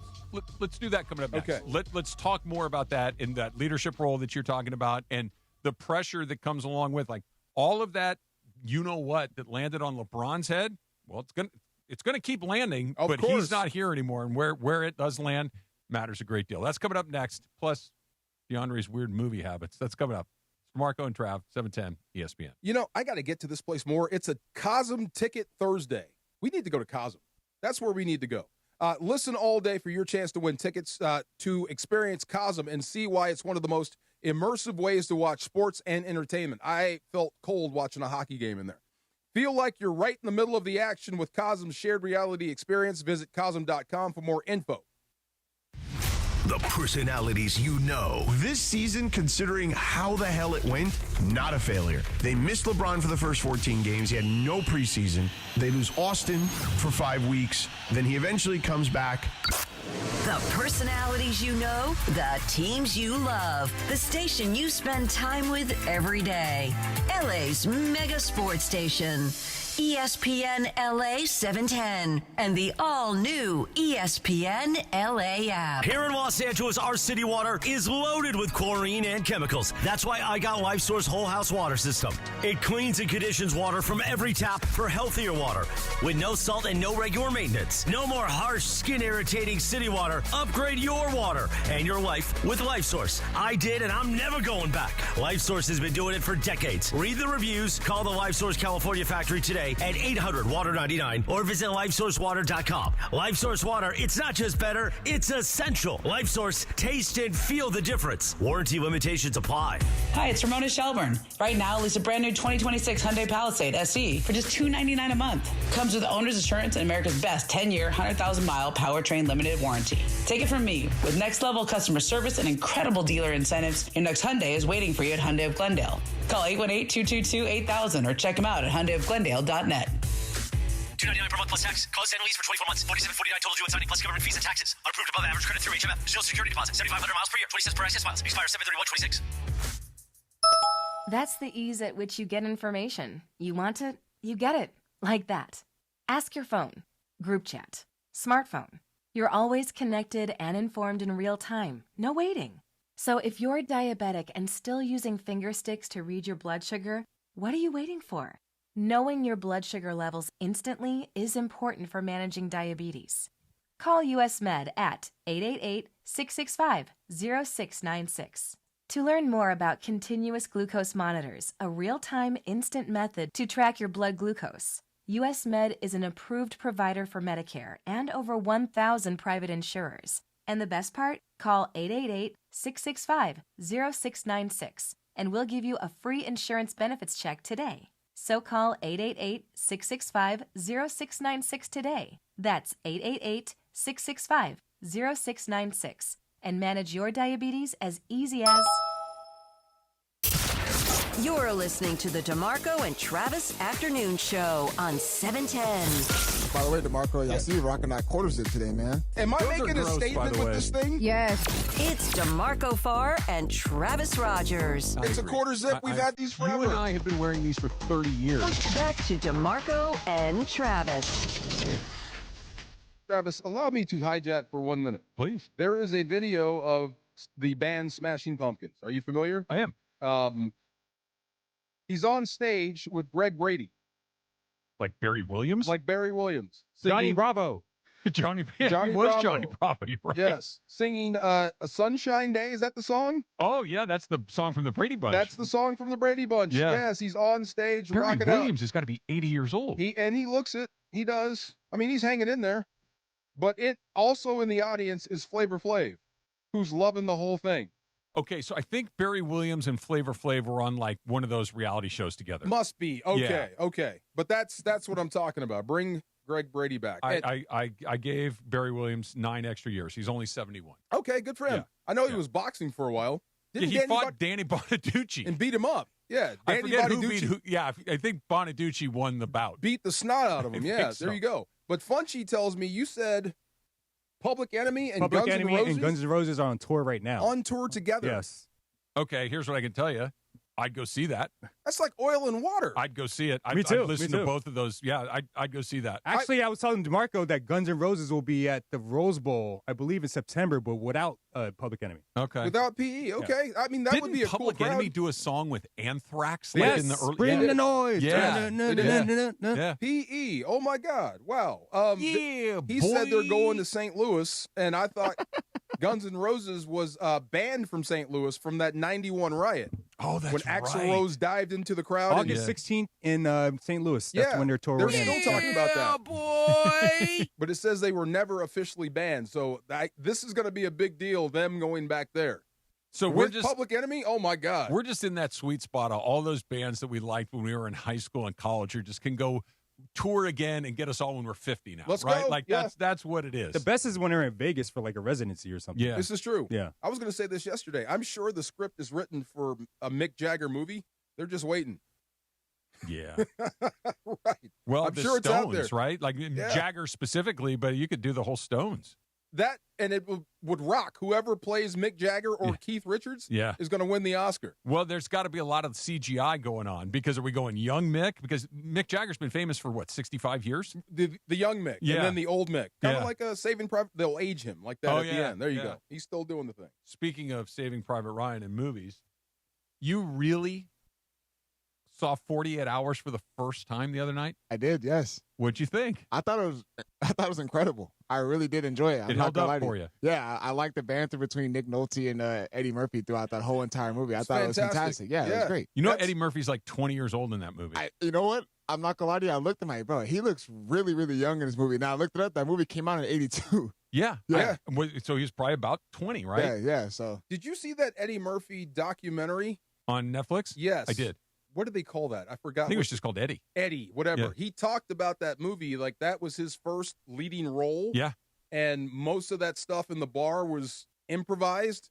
They had no idea. They just let him go. The new sheriff in town scene? Yes. Yeah. And his name is Reggie Hammond. The original name was going to be like Terrell Biggs. Okay. Willie Biggs. That was going to be the Reggie original name. Hammond is better. Reggie Hammond is definitely better. Yeah. Absolutely. But yeah, like Martin Lawrence said, that was the first time we'd actually saw like a young black dude in a movie kick ass. Well, it's hard. I feel like such an old man when we have conversations like this. It's really hard to kind of put yourself, you remember it because you got to experience it. Yeah. Eddie Murphy was such a sensation. Like he shows up on Saturday Night Live and you're like, what is going on with this guy? Like, he was amazing. He stole every scene that he was in, every sketch that he was a part of. Then he starts coming out with stand-up movies where it's just his stand-up act, and he's packing theaters, raw, delirious. Mm-hmm. Then he just goes on this run where every movie he's in is unbelievable, and he wasn't even 30. No. Awesome. And they were all smash hits. I'm glad you liked that movie. I did. I enjoyed it. But, okay, this might be bad, but two of the criminals in there. So you guys, Billy Bear. Yeah. So you guys, you guys seen the Warriors? Yes. Okay. So only reason why I was like, hey, that guy looks familiar. So one of them played Ajax in the Warriors, Yes. and the other one played Luther. So I was like, yeah, in the Warriors. And the only reason why I know that There's because one more guy from the Warriors in that movie. He's got a brief role in that movie. Remember when they the guy that was the parking lot attendant? Mm-hmm. That was Rembrandt from the Warriors. Yeah. Oh wow. Yeah. One other guy. There's a big Warriors connection there. Absolutely. We got to find out the other missing parts of his movie resume and fill them in. We just need, like, Trading Places should be next. You've seen that. I have not, no. That should be next for him. Yeah, we'll do that. So next for you is Trading Places. Sounds great. Trading Places might be my second favorite Eddie Murphy movie. Okay. Behind Coming to America. Even over Beverly Hills? Beverly Hills Cop is great too. Okay. But trading the opening scene where he's on that cart is hilarious. So amazing. Hilarious. And when the cops pick him up and his knees are still pulled up to his butt, he's so good in that. Let me see if you can do it. Looking good, Billy Ray. Feeling good, Winthorpe. You need to see this. You need to see I this. bet you $1, Mortimer. $1. Yes, and sir. then those guys show up in Coming to America. They again. do. They do. Yes, there you go. Hey, look, it's a slow and steady pace, but I'm getting there. Have you seen Beverly Hills Cop? I have, yes. Okay. Yeah. Next time you watch 48 Golden Hours, Child? the fight scene, right? Okay, it's equal. They hit each other the same amount of times. Really? By contract. Oh, are you serious? Oh, no wow. kidding. Kid you not?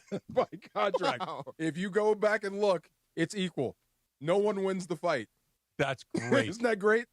Well, yeah. Look, Nolte's probably like, I'm not losing the fight. Exactly. And I'm not losing the fight either. There you go. That's Yes. awesome. That's awesome. All right, so back to Luka for a second in that leadership role that you're talking about. I really do think he's ready for it.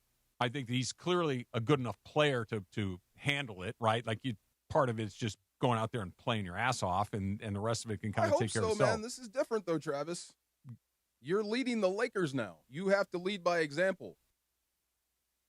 They're going to follow you no matter what you do. Do you feel like he hadn't done that the last couple of years he was here? I think he's like the lead guitarist.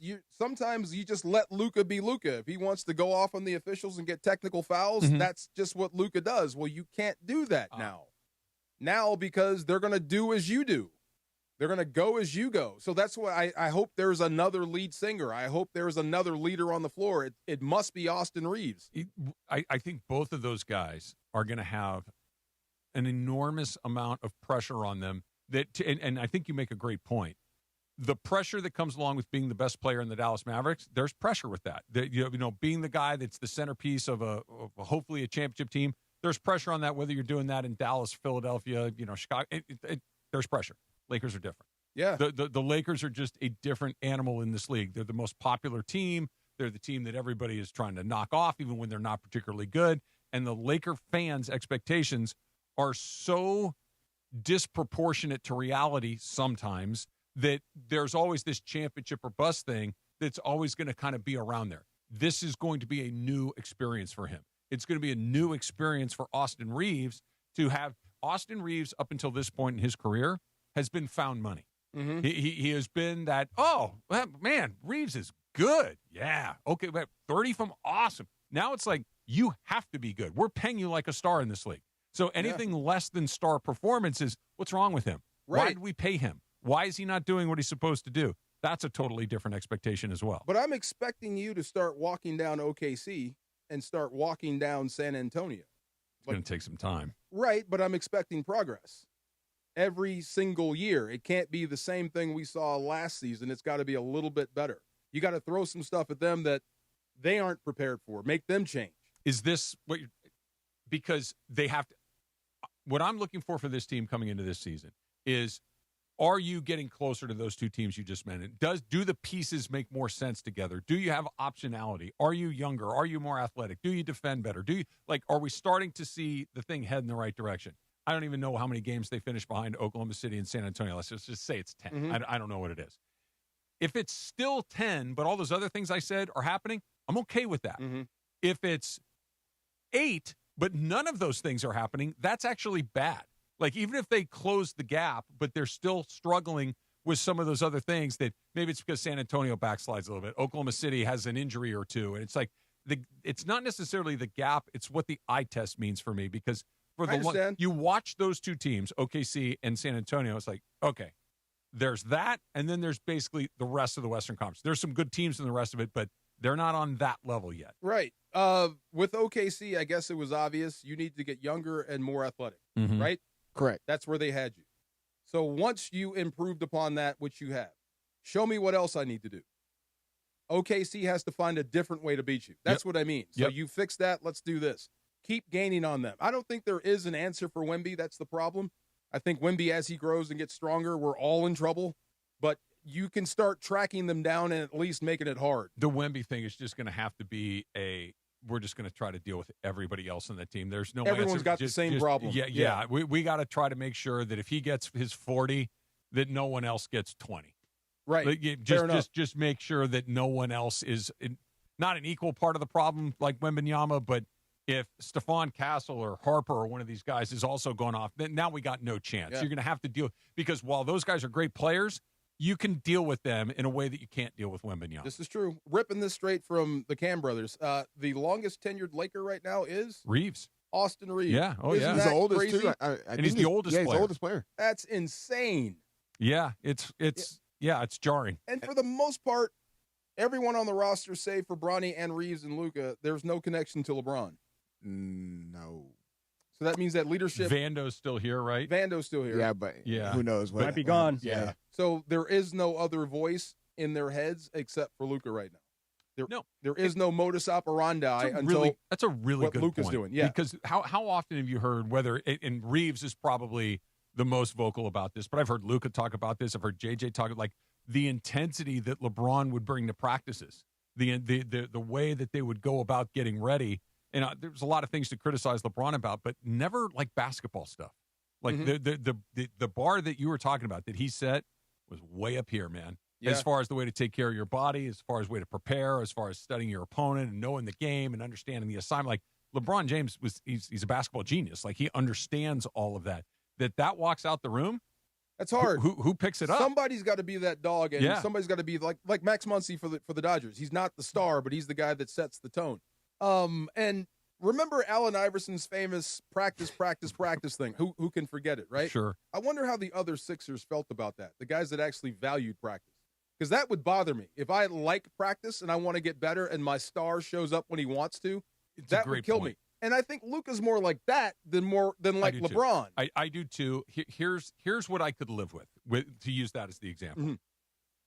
I would be offended by it as well. You're telling me that I have to go out here and go through all these things and you just can show up on game day. I understand that it bothers you and it would bother me as well. But if you show up and play like Allen Iverson, I can live with it. You know what I mean? Like That's why. If you show up and you do AI stuff, okay. But the second you don't, now we got a problem. And I think that's where it comes on Austin Reeves. I understand Luka Doncic is the star of this team. I know he had a lot to say as far as the roster construction and who he wants, and he's a big advocate for Austin Reeves. But we are already on defense of like the whole offseason, how much they're going to pay him.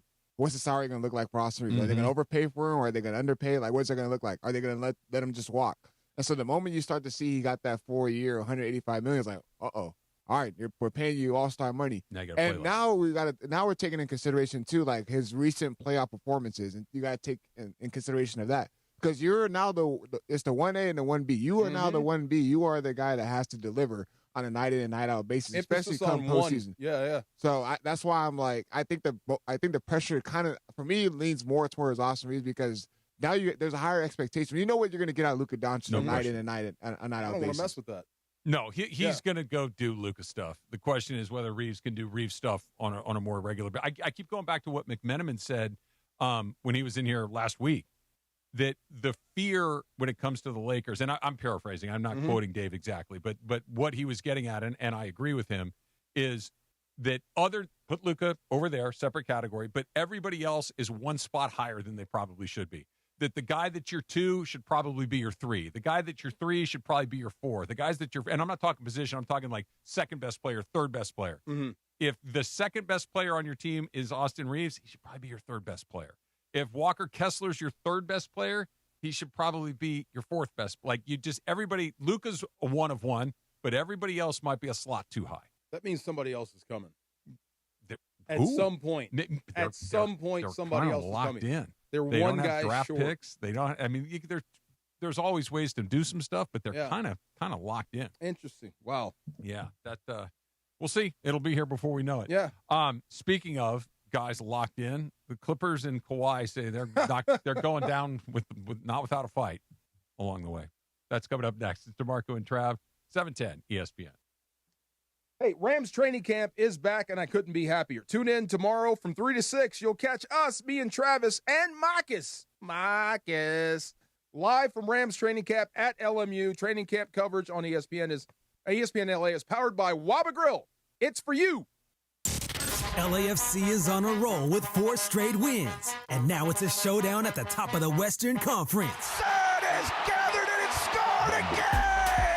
Son Heung-min and Denis Bouanga are both red hot, scoring in 3 straight matches as the black and gold take on the Vancouver Whitecaps, with both clubs tied at 33 points. Denis Bouanga is absolutely red hot.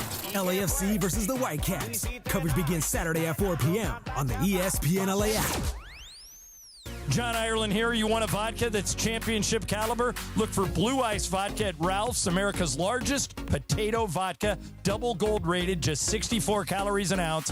Classic, huckleberry, or double espresso. Blue Ice Vodka. Vodka with standards.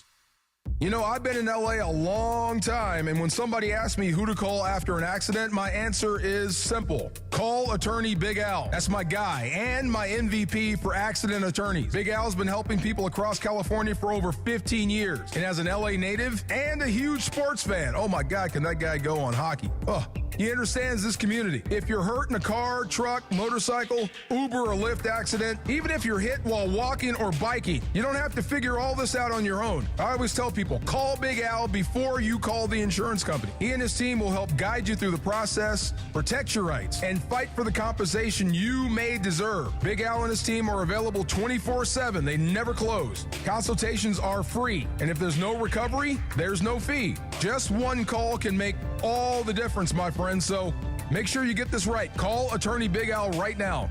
1-800-HURT-123. That's 1-800-HURT-123. Attorney Big Al's attorney Ken Klein, based in Los Angeles.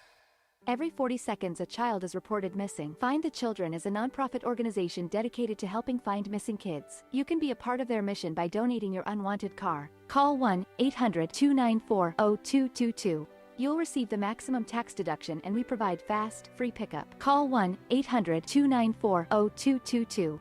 Donate your unwanted or unused car. Call 1-800-294-0222.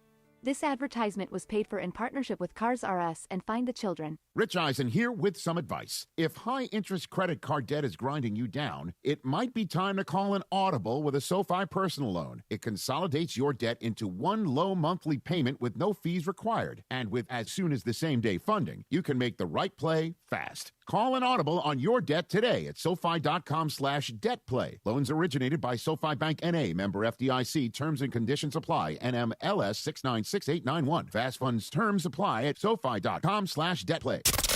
Mornings in LA start with Sedano and Cap. If I'm Derek Carr, and I want to win a Super Bowl before I'm done.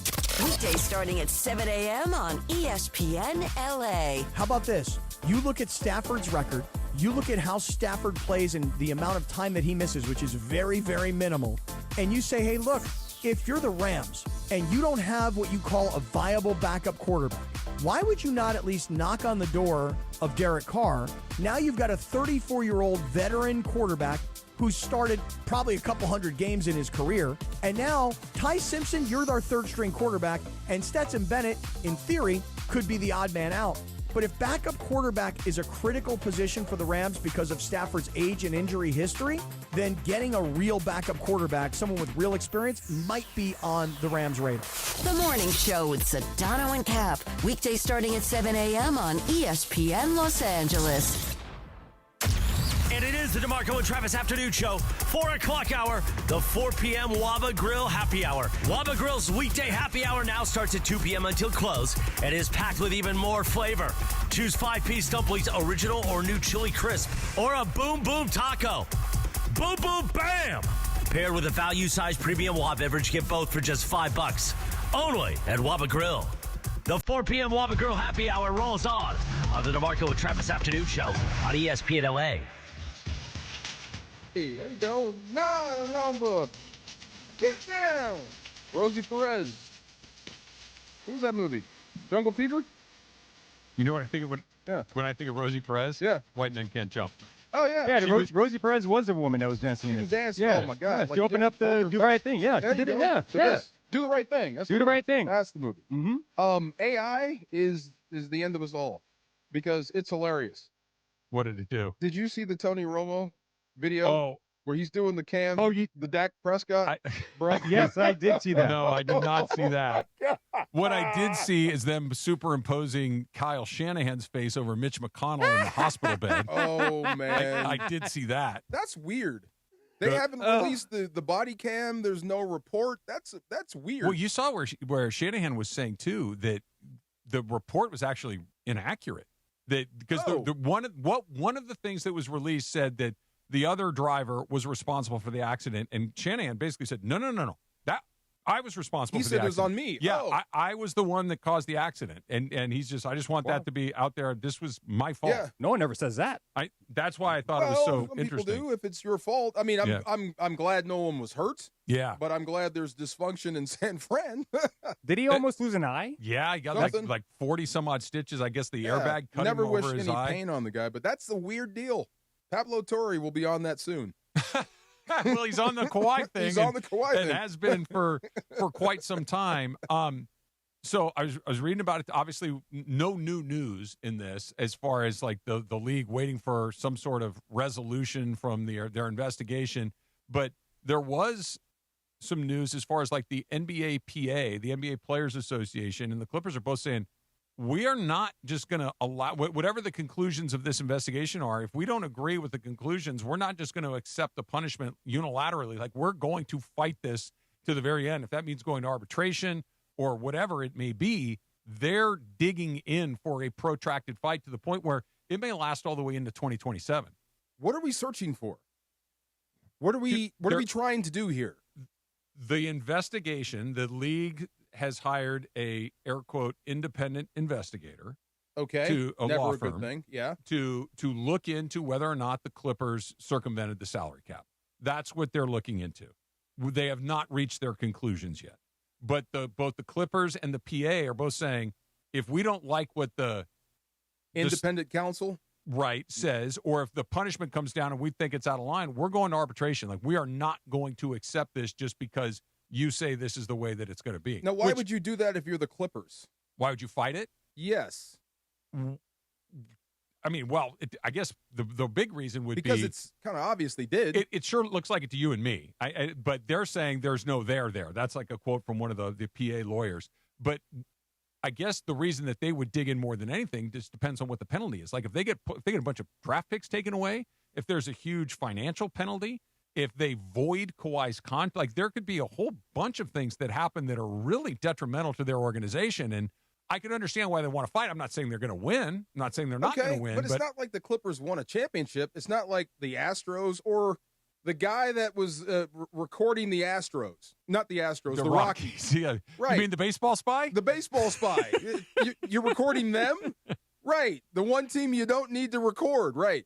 But it's not like this extra $28 million that you paid Kawhi Leonard actually helped the Clippers. But it doesn't matter. The result of the crime is not what gets punished. It's the crime. Because we're trying to stop other people from doing it? Right. If you try to rob the bank but you don't succeed, they don't let you go. But if I'm another team, they got caught. If we're doing this, I think we need to stop. Do you really need to punish the Clippers? Yes, absolutely. Okay, how? Yeah, draft picks, money, free agency. Like, yeah, there's a lot of ways you can really tighten the screws on. Paying him an extra $28 million is worth picks to you? Well, that's what they're trying to figure out. Wow. Okay. Yeah. Well, I guess you can't sweep it under the rug. You can't. But it matters not in the NBA. It's like it's a non-story. It did not affect the Knicks. It didn't affect this year's playoffs. No one cares about it. It affected their ability to get Kawhi Leonard on their team. That's where it affected them. And every other team that played by the rules was at a disadvantage. I agree. If it worked out and the Clippers were actually good, I think I'd care a little bit more. I understand your point, but it can't just be the result. Well, it didn't work, so we're just going to let it slide. Otherwise, every other team will do it. Well, now they can't. Now I know if this is what you're doing. I mean, I think this sent a message to the rest of the NBA. This is bad. But what if the punishment is like a slap on the wrist? Well, hell, it's a green light go for every other team in the league. That's true. I guess you gotta make an example out of somebody. Right. But it's just weird. It's the Clippers. I mean, I get it. But if I tried to rob a bank and I didn't get away with it because they caught me on the way out, and the penalty was, hey, just don't rob any more banks. I'd be back the next day. You'd be inviting bank robbers. I'm back the next day to rob the bank. There's no penalty for trying to rob the bank. I was thinking of Abagnale. Didn't he start working for the FBI in that movie? Well, Catch Me If You Can. Yeah. He caught the bank robbers. Well, use that. Use them as that. I don't know, but I mean, $28 million bucks. Yeah. Is Ballmer Frank Abagnale in this analogy? Kawhi. No, the Clippers. Kawhi. Tell us who else is cheating. There you go. And so the Raptors are kind of in limbo. The Clippers are in limbo. The league is in limbo. And if we're just all kind of waiting around, like, I can't move the guy. I can't take the guy. I can't send Grady Dick. I can't send Brandon Ingram. Like, everybody's just kind of like, we have to have some answer to this sooner than later. I mean, do I get a lighter punishment if I admit what I've done?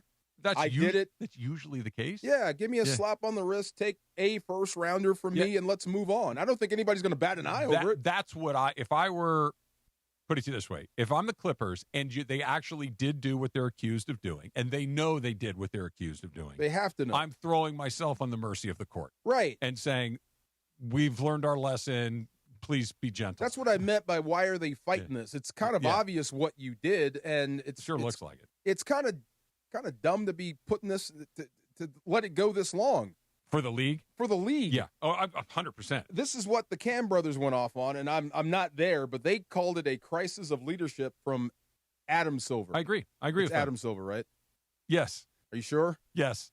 David Silver is David Silver's Donna Martin's boyfriend. Thank you. It's a crisis of leadership for Adam Silver. They said it made the league look bad. It makes them look ineffective. That they can't get a resolution on this. But in the grand scheme of things you think about, Dodgers, LeBron, Rams, how much does this come up? No, but the NBA is not the only thing I have to worry about. Adam Silver, the only thing that he is responsible for is the NBA. And look, David Stern, we would have been done with this a long time ago. I believe that. David Stern would have come in and said, here's your punishment. Wear it. I don't want to hear a word about it. And they'd keep going. And that should be fine. Yeah. I thought he was headed to Toronto. I was actually looking forward to that reunion. No, I mean, it's like the house is on fire. I'm not buying that house until the fire's out. What a mess. It is a mess, to be sure. A little tip or no tip is coming up next. It's DeMarco and Trav, 710 ESPN. Hey, Pechanga Resort Casino is going to reward you on another level again. Access exclusive membership benefits with Pechanga's SoCal tier status match program when you bring in a rewards card from one of 21 eligible Southern California casinos. You can unlock valuable perks every time you visit, including complimentary hotel stays. Who doesn't like a hotel room for free? Me, right? Upgrades, dining discounts, concert tickets, free rounds of golf. Travis just looked up.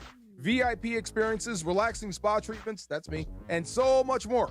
Hurry in because Pechanga Resort Casino's tier matching program won't last forever. This limited time offer ends December 31st. Do not forget that. December 31st, it is over. All tier match statuses remain valid through January 31st next year. Offer is open to new and existing Pechanga Reward Club members, plus qualified members have a chance to win up to $25,000 club dollars. Visit Pechanga Rewards in person or pechanga.com/join for more details. Must be 21 or older with valid ID to participate. Good luck out there. The personalities you know. The teams you love. Keeping it there for Son. Puts it on the left foot shot. Get it! Oh, Son again! Golazo, golazo, golazo! teams you love. The station you spend time with every day. LA's mega sports station. ESPN LA 710 and the all-new ESPN LA app. Hey, John Ireland here. Here in Los Angeles, our city water is loaded with chlorine and chemicals. That's why I got a Life Source whole house water system. It cleans and conditions water from every tap for healthier water with no salt and no regular maintenance. Upgrade your water and your life with Life Source. I did, and I'll never go back. Call the Life Source California factory today at 800-WATER-99 or visit lifesourcewater.com. Life Source water, it's not just better, it's essential. Life Source. Taste and feel the difference. Warranty limitations apply. Your ambition just met its match with Robinhood. You push yourself in everything you do, scanning headlines for insights, keeping an eye on the market. Robinhood puts you in control of your money, all on one platform. You expect more from yourself. Expect more from your money. Get started today at Robinhood.com/yourmoney. Again, that's Robinhood.com/yourmoney. Your money, your move.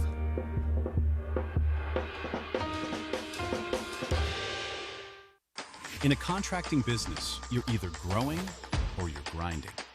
Success is no longer about hard work alone. It's about using AI to accelerate impact.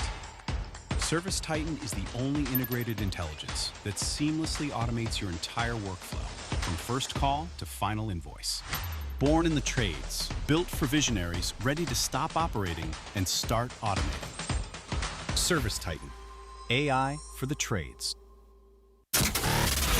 Mason in Ireland. What is John thinking about LeBron going to Philly? The OGs of LA Sports Radio. I think they're going to be absolutely loaded. If they stay healthy, I think they're going to win 55 or more games. And I now think they're the team to beat in the East. I don't know if they're good enough to beat San Antonio or Oklahoma City or maybe a surprise rising team out of the West like the Lakers or Denver or Houston, but I think they're going to win the East. What do you think? I think they are going to be in the Eastern Conference Finals and could very well beat the Knicks. That would be a great Eastern Conference Finals, by the way. John, this has a super team kind of look to it. Those five starters, if you count Embiid being healthy, that is a dynamic starting lineup. Now, I would imagine that it's going to take some time. Mason in Ireland, weekdays at noon on 710 ESPN, the all-new ESPN LA app, and live on YouTube. It's around 4:45 in the Southland on the DeMarco and Travis Afternoon Show. You know what that means? It's time for Tip or No Tip, presented by attorney Big Al. Tip or No Tip with producer Laura. Tip or No Tip, presented by attorney Big Al. If you get in an accident, tip the scale in your favor. Make Big Al your first call. Don't go at it alone. Call 1-800-HURT-123. That's 1-800-HURT-123. Or visit attorneybigalca.com. Tip or No Tip time with producer Laura. And sitting in today for producer Laura, here's producer Funches. He's here. I'm here. I'm here. Get out. Yes. All right, guys. We were talking about this before the show today. So today, before I left, when I was leaving the house, I was putting my backpack in the car, my water bottle, all that type of stuff. I saw my neighbor across the street coming out the house. He runs towards me. Oh. And I'm like, come on, man. Can't you see I'm about to leave, man? And he starts talking to me. He starts talking about my shoes and stuff. Hey, I like your shoes, blah, blah, blah. When'd you get them? Blah, blah, blah. And then we started talking about shoes, and all of a sudden, 10 minutes go by. Wow. 10 minutes. Wow. It's a long time. It's a long time when you're trying to go to work, right? Yeah. Gotta go. Yeah. So, tip or no tip, you have that neighbor that talks too damn much. Travis. Oh, me first? Yeah. Let me speak in generalities.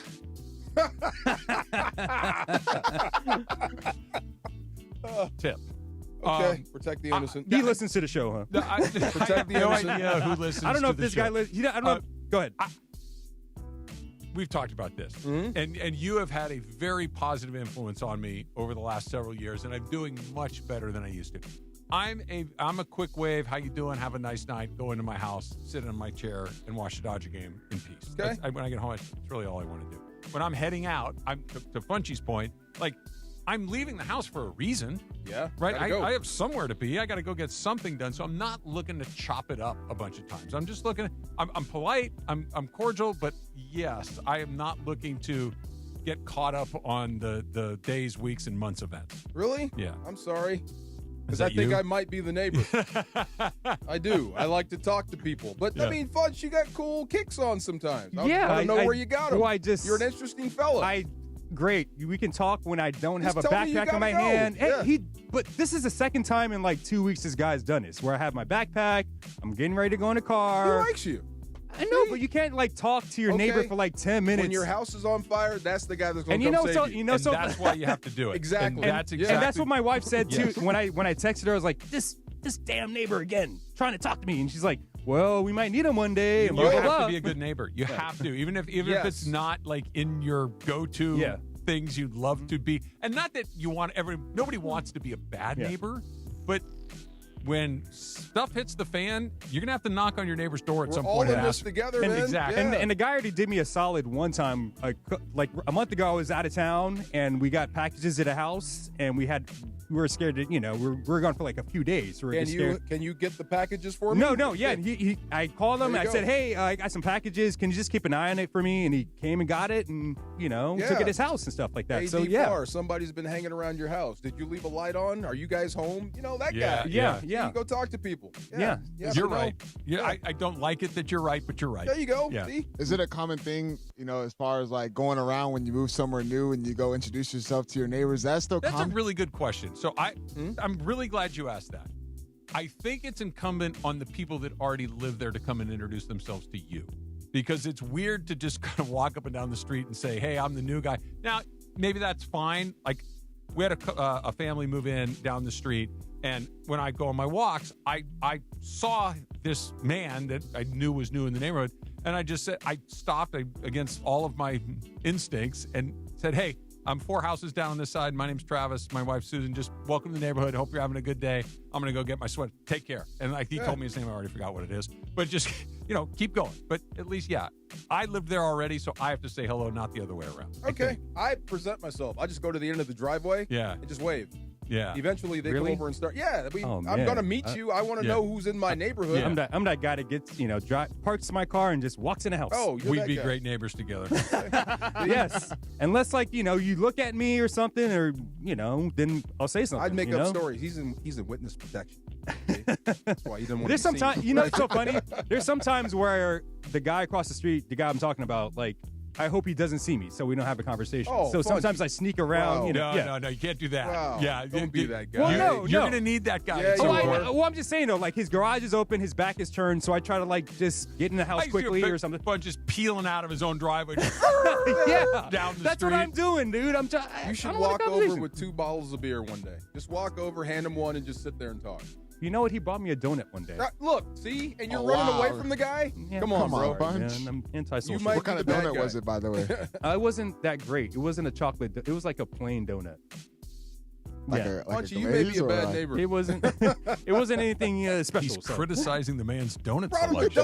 donut. Dude, this Well, is they bought us. He bought us 2 donuts, and it was like a plain donut and a glazed donut. And I'm like, "Where Did the you even chocolate say at?" thank you? I did say Oh, thank you. okay. I was like, "Where the chocolate at?" Did you eat it? I did eat. Then it was fine. Appreciate it. Yeah, come on. All right. This will be my last one because we got something to do at the top of the hour. So last week I got a invitation to go watch the Odyssey, this new Odyssey movie. That's Can't wait to see That's it. like 10 hours long or whatever, right? 3 hours. So I got invited to go watch the Odyssey at 7 o'clock in the morning. A 7 o'clock a.m. showing. That sounds good. Really? Yeah. And also, I've been seeing on social media that people have been going to like the 2 a.m., showing of the Odyssey, which I'd never to make me, I'm going to fall asleep at 2 a.m. Yeah. It's just, yeah. So would you, tip or no tip, you would go watch a Odyssey type movie from 2 a.m. to say 8 a.m. in the morning? No tip. I'd never make that. But the 7 a.m., that's all me.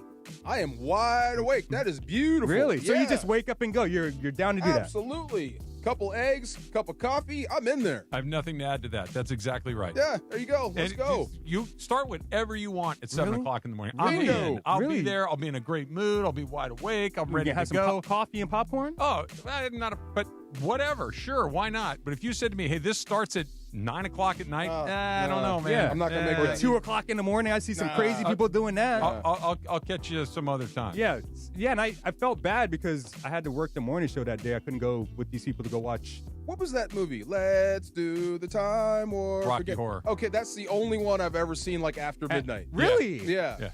Because that's the thing. Yeah, right, you get dressed like up Hollywood, and- like Halloween night or something like that, right? Yeah, but no. I'm seeing the movie earlier. I'm not seeing it at all. I remember I've never been to the Rocky Horror late at night dressed up and all that, but I remember coming out of a movie one time that ended at around 10:30. Yeah. And this was when I was a little bit younger, and there was the line around the block of all the people. I'm like, what in the world is going on? And they're all the makeup and everything else. And Yeah, I didn't get dressed up. I went with people that did. Yeah. But it was an experience. Yeah. Oh, yeah. Yeah. Big time. See, my window is like 8 p.m. till midnight. That's my window as far as like 8 movies. p.m. For to midnight. movies? Yeah, Wow. okay. Yeah, To be young again. I always watch movies Wait, at night. You mean it could start at midnight or midnight is the cutoff? That's the cutoff. Okay, the movie has to end by midnight. It has to end by midnight. I could probably do that, but I'm not going to a movie at midnight. No. I think the I'm last paying to time sleep. the last time I saw a midnight showing was like an Avenger movie, maybe. When there's- Okay. yeah. I did for Endgame. I stayed. Yeah. Yeah. Morning. Endgame. I love that. I'll wait. Yeah, right. But you know, 7 a.m. showing, I'm down to go. I'm gonna sneak in a couple McGriddles from McDonald's, put in my There you go. jacket. I don't know if it was real. Did you hear about the guy that brought a crock pot into a movie theater? Man, He brought a legit crock pot What full was it, of like a chili. seafood boil in it or A something? chili. That's gangster, right? I like that. Look, if the guy sitting next to me brings a crock pot out of his coat or something, I'm going up to the snack bar. I'm asking for an empty cup, and I'm coming back. I'm saying, look, you're putting some of whatever's in that crock pot in my cup, or I'm ratting your ass out. Some pulled pork in there, some pulled pork sliders. Whatever's in there, I'm getting some of it. Beef stew. Because, look, anything that comes out of a crock pot's pretty darn good. Nacho cheese. Yeah. Some chili on it. Yes. Oh, man. A seafood boil is amazing. Get the potatoes and the corn. I and know, get it all in my Be cup. snapping some crab legs. That is incredible. Wow. I mean, we all sneak food in the movie All the theaters, right? time. The go-to for me is the burrito. It's really Man, hard I've to never beat. done that before. Oh, yeah. I've done like McDonald's and chicken tenders I and heard stuff like that. from the movie people, if you go up and buy something, Yeah. they don't care. Yeah. Go up and buy a Coke. They bring whatever you want. I believe that. The guys, the people that are working at the movie theater, they don't give a damn. Not at all. They don't own the theater. Nope. He doesn't get a cut of the popcorn that he sells. Not He at doesn't all. care if you bring in your burrito or your Coke or your McGriddles or whatever. He doesn't care. Right. Now, if the owner of the theater is there, or you the got problems. manager may be a little stickier about it, but because he might get bonused on. But the kid that's there collecting your milk dud money, he doesn't give a damn. Just wants his check. Yeah. Just like the gym, put your weights away, right? Yes. If you bring outside food, throw it away when you leave. Yes. Because if you leave it, you're going to mess it up for everybody. Yeah. You know what I mean? I've done a complete. I said one it again. You got to take all of your trash with you wherever it is you are. The only carve out I will have is if you go to a baseball game, you can throw your peanut shells on the ground. That's fair. But pick up your little cardboard thing, pick up your cans, pick up your hot dog easy. wrappers, Yeah. and throw it in the garbage. I'll help you. If I don't know if we established this. What's your go-to like candy for movies? M&Ms. Milk duds. M&M's, Milk Duds. Yeah. Milk Duds. For Milk real? duds. Yeah. Ooh, Takes a while. man. Oh, yes. It takes a while. You got fillings left in your head because they'll pull them right out. You got to sit on them for a while. Yeah, make them warm. And there you go. Yeah, I can it's a whole imagine. strategy. Milk duds, because you try to chew one and that your whole Pull your tooth will tooth come out of your jaw. It will Like, I'm too. not messing with those Yeah. things. They're Milk- good. Milk duds, nachos with jalapenos, Ooh. and either a Slurpee or a Coca-Cola. What about Yeah. you? So I'm more like I do like Sour Patches. You want the candy? I like the candy, I like the gummies and stuff. Bunch?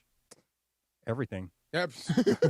Could be everything. Popcorn, Big hot surprise. dogs, They're right. hot dogs, Seafood chicken boil? tenders, seafood boil. Hey, whatever floats your boat. One last thing. Do you guys like put anything in your popcorn like besides butter? I don't eat popcorn. Okay. Yeah. The market At all? I don't like it.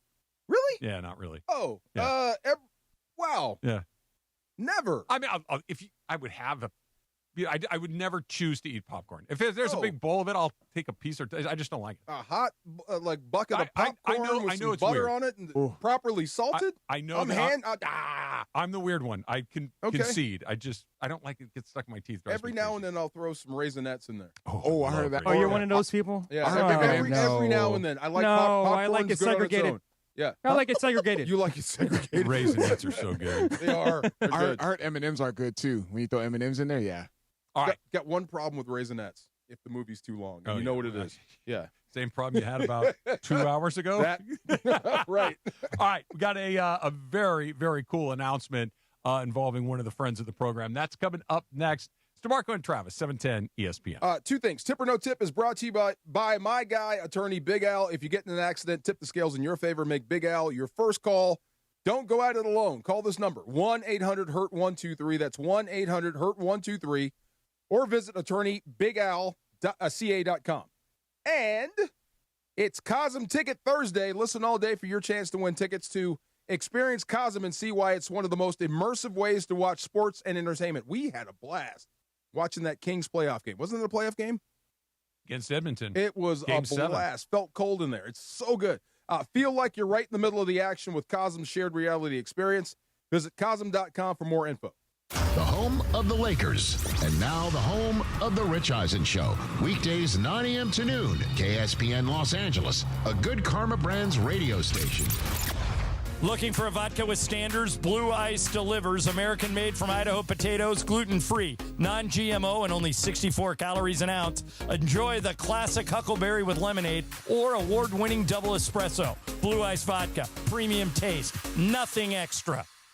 Los Angeles, your Rams have reloaded, and they're ready to kick off their 2026 campaign. Reigning Defensive Player of the Year Myles Garrett joins reigning MVP Matthew Stafford to lead the Rams into massive matchups against the Bills, Chiefs, Cowboys, Packers, and more. To experience every matchup live and enjoy home playoff ticket access, plus interest-free monthly payment plans and stadium event pre-sale access, visit therams.com/2026. Again, that is therams.com/2026. Get your Rams season tickets today. Prizes, flyaways, even cash money. You want it? We've got it. Find a list of all contests and official rules by visiting ESPNLAcontests.com. That's ESPNLAcontests.com. Why do we grill to order at Waba Grill? It's just better for you. Waba Grill. It's flavorful. Pick me up and never put me down. It's quality. It's fresh. It's spicy. Introducing our new Chili Crisp Dumplings. A spicy twist on a Waba favorite. Bold, crunchy, and tossed in fiery chili crisp. Get yours now, only at Waba Grill. It's for you. Mason in Ireland. John, did you just see that he says that he thinks that he's the Jake LaRavia I'm the of Jake ESPN LaRavia LA? of ESPN LA. That's the OGs of LA Sports Radio. Effort guy. You're not a good shooter. Show up to work every day. No, you every day that I'm supposed to be You would working. be the Anthony Davis of ESPN LA. When think you so? work, you're good. You just never work. Don't say I never work. Who is the Jake LaRavia? Is it like Travis? Travis? Travis is a good I was Jake like, Andy LaRavia. Kamenetsky's here a lot, and he's asked to do a lot of things. I'd be Luca. No, because Luca plays. Who's going to be Luca? I'm Austin. Okay. You're Austin. That's your guy. That's a good one. Sedano would think he's Luca. Oh, yeah. Yeah, Sedano is yeah. already claiming this mantle of being Luca. Yeah.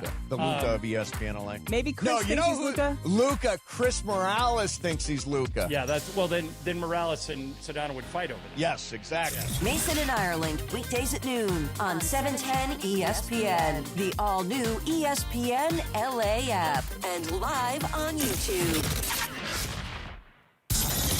It's DeMarco Farr and Travis Rogers. Right. Just all right. Right. All right. Right. It was cool. By the way, I think that's the first time I ever said I. Afternoons with DeMarco and Travis rolls on. Did I get it out in one piece? Maybe. Did I Yeah, say you wrong? did good. You did good. Back.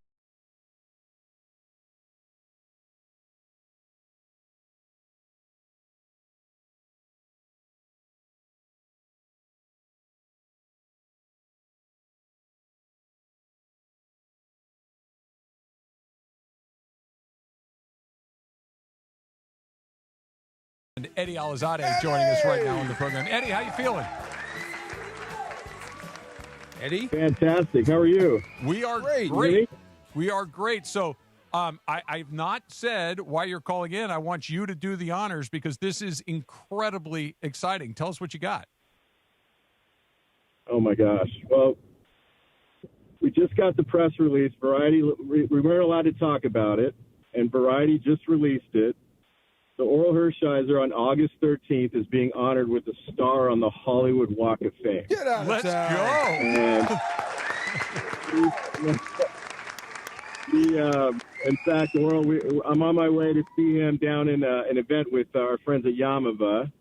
And, he wanted to get some rest before he had to go to the event, and his phone's been blowing up. And it's been great. We've been working on this for quite a while now. Anna Martinez with the City of Hollywood has been fantastic. But I had to come on and tell you guys, obviously, to Travis, our relationship, to Marco, wanted you guys to talk about it first because there's some things I could talk about that Oral will refuse to because he's so humble. But I'd love to give you some insight on the day. We're probably going to do a giveaway and, have some fans. We've got – since this happened, honestly, they ask you, they say, hey, you can have an MC, you can have speakers and this and that. And literally – thanks to Dana Hershiser, Oral's wife, I was able to get into his phone. And, as a fan, Travis, I can go on and think of who would I want to see him, to introduce him and the big star and whatever. So, we got Bob Costas doing the MC. Wow. We've got Clayton Kershaw saying, yes, I'll be there. I'll introduce him. I've got Dave Roberts, of course, Joe Davis, and you couldn't do it without Jaime Jarrín. And, so it's going to be a great ceremony. I'm hoping it's at 11:30 to 12:15. You definitely have an invite, you guys. I don't know. You'll probably be working or whatever. And but it's going to be great, and he's unbelievably humble. And we're going to make it a spectacle. You know how we do it at Legends Athletics. So. I do. I have seen you put on a show, Eddie, and I know how good that show is. So I have very, very high expectations, and I know that you're going to exceed them. August 13th, and just to kind of recap what Eddie just said, Bob Costas, Dave Roberts, Clayton Kershaw, Joe Davis, Jaime Jarrín. It's just a murderer's row if you are a baseball fan, a Dodger fan. What an honor for Oral, too. Like you said, Oral is not only a great athlete and a great broadcaster, but he's not just going to go out there and talk about himself the entire time and talk about what a big deal this is, but this is a very, very big deal. And what an honor for him. And it's got to be exciting for you too, Eddie, that you guys work so closely together at Legends Attic and other things as well. Just what a day for him. I'm thrilled for him. Well, and it is. I mean, I think that he always talks about, having a career after baseball, and it is the sports entertainment category, which is a relatively new category. I mean, there's only that I could think of, and I'm going to butcher it if I forget who else is in it, but it's Michael Strahan. David Beckham just got it in that category. Billie Jean King. Wow. And I know I'm probably missing somebody, but it's, to have him, be a part of, that Hollywood moment in '88. I mean, it lasts forever, right? This is probably why we do what you're doing for a living, and why I'm such a big fan. And for that to be etched into the Hollywood lore is fitting. And probably my favorite story of the whole thing, and this is probably from above, the address where the star is going to be is 6755. Wow. And awesome. Travis, you and I have spoken about this a lot. Obviously, we know 55. Yep. But I will forever say that the record is not 59 scoreless innings, it's 67, because he pitched an additional 8 scoreless innings against the Mets in the NLCS in 1988, which was probably the best offensive team, maybe of the 80s. Yep.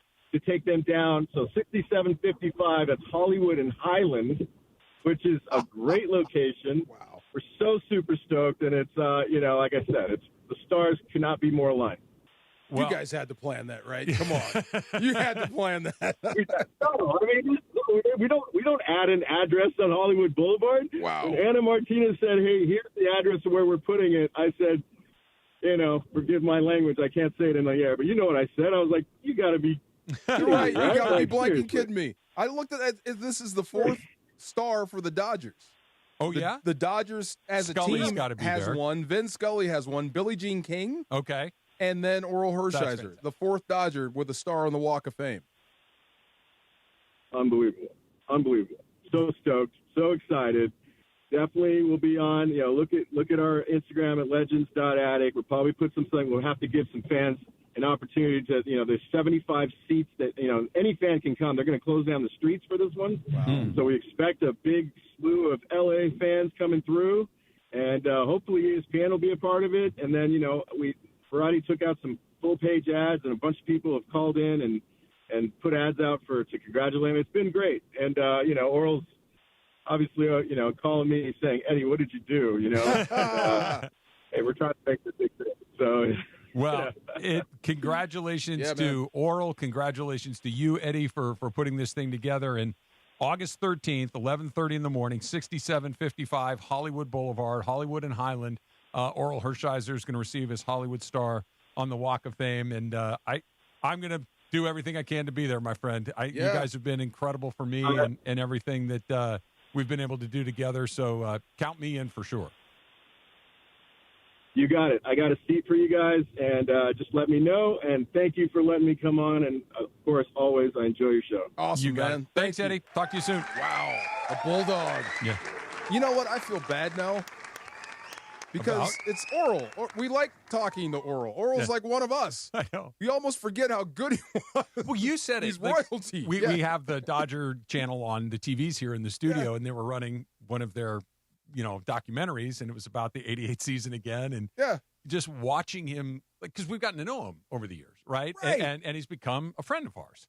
And you see him like, oh, yeah, he was a bad man. Dude, oh, my God. When he was tilts that head, look out, boy. Man, oh my he God. could potentially be one of those guys behind Oral when he gets his star and he's taking pictures and stuff like that. What day is August 13th? Good question. Let's take a look look. that up. It's 11:30. We can make it, right? August 13th is a Thursday. We can make Why that. don't you guys have a remote out there? Say that Don't again. need to ask Have a me remote twice. out there. Have a remote out there?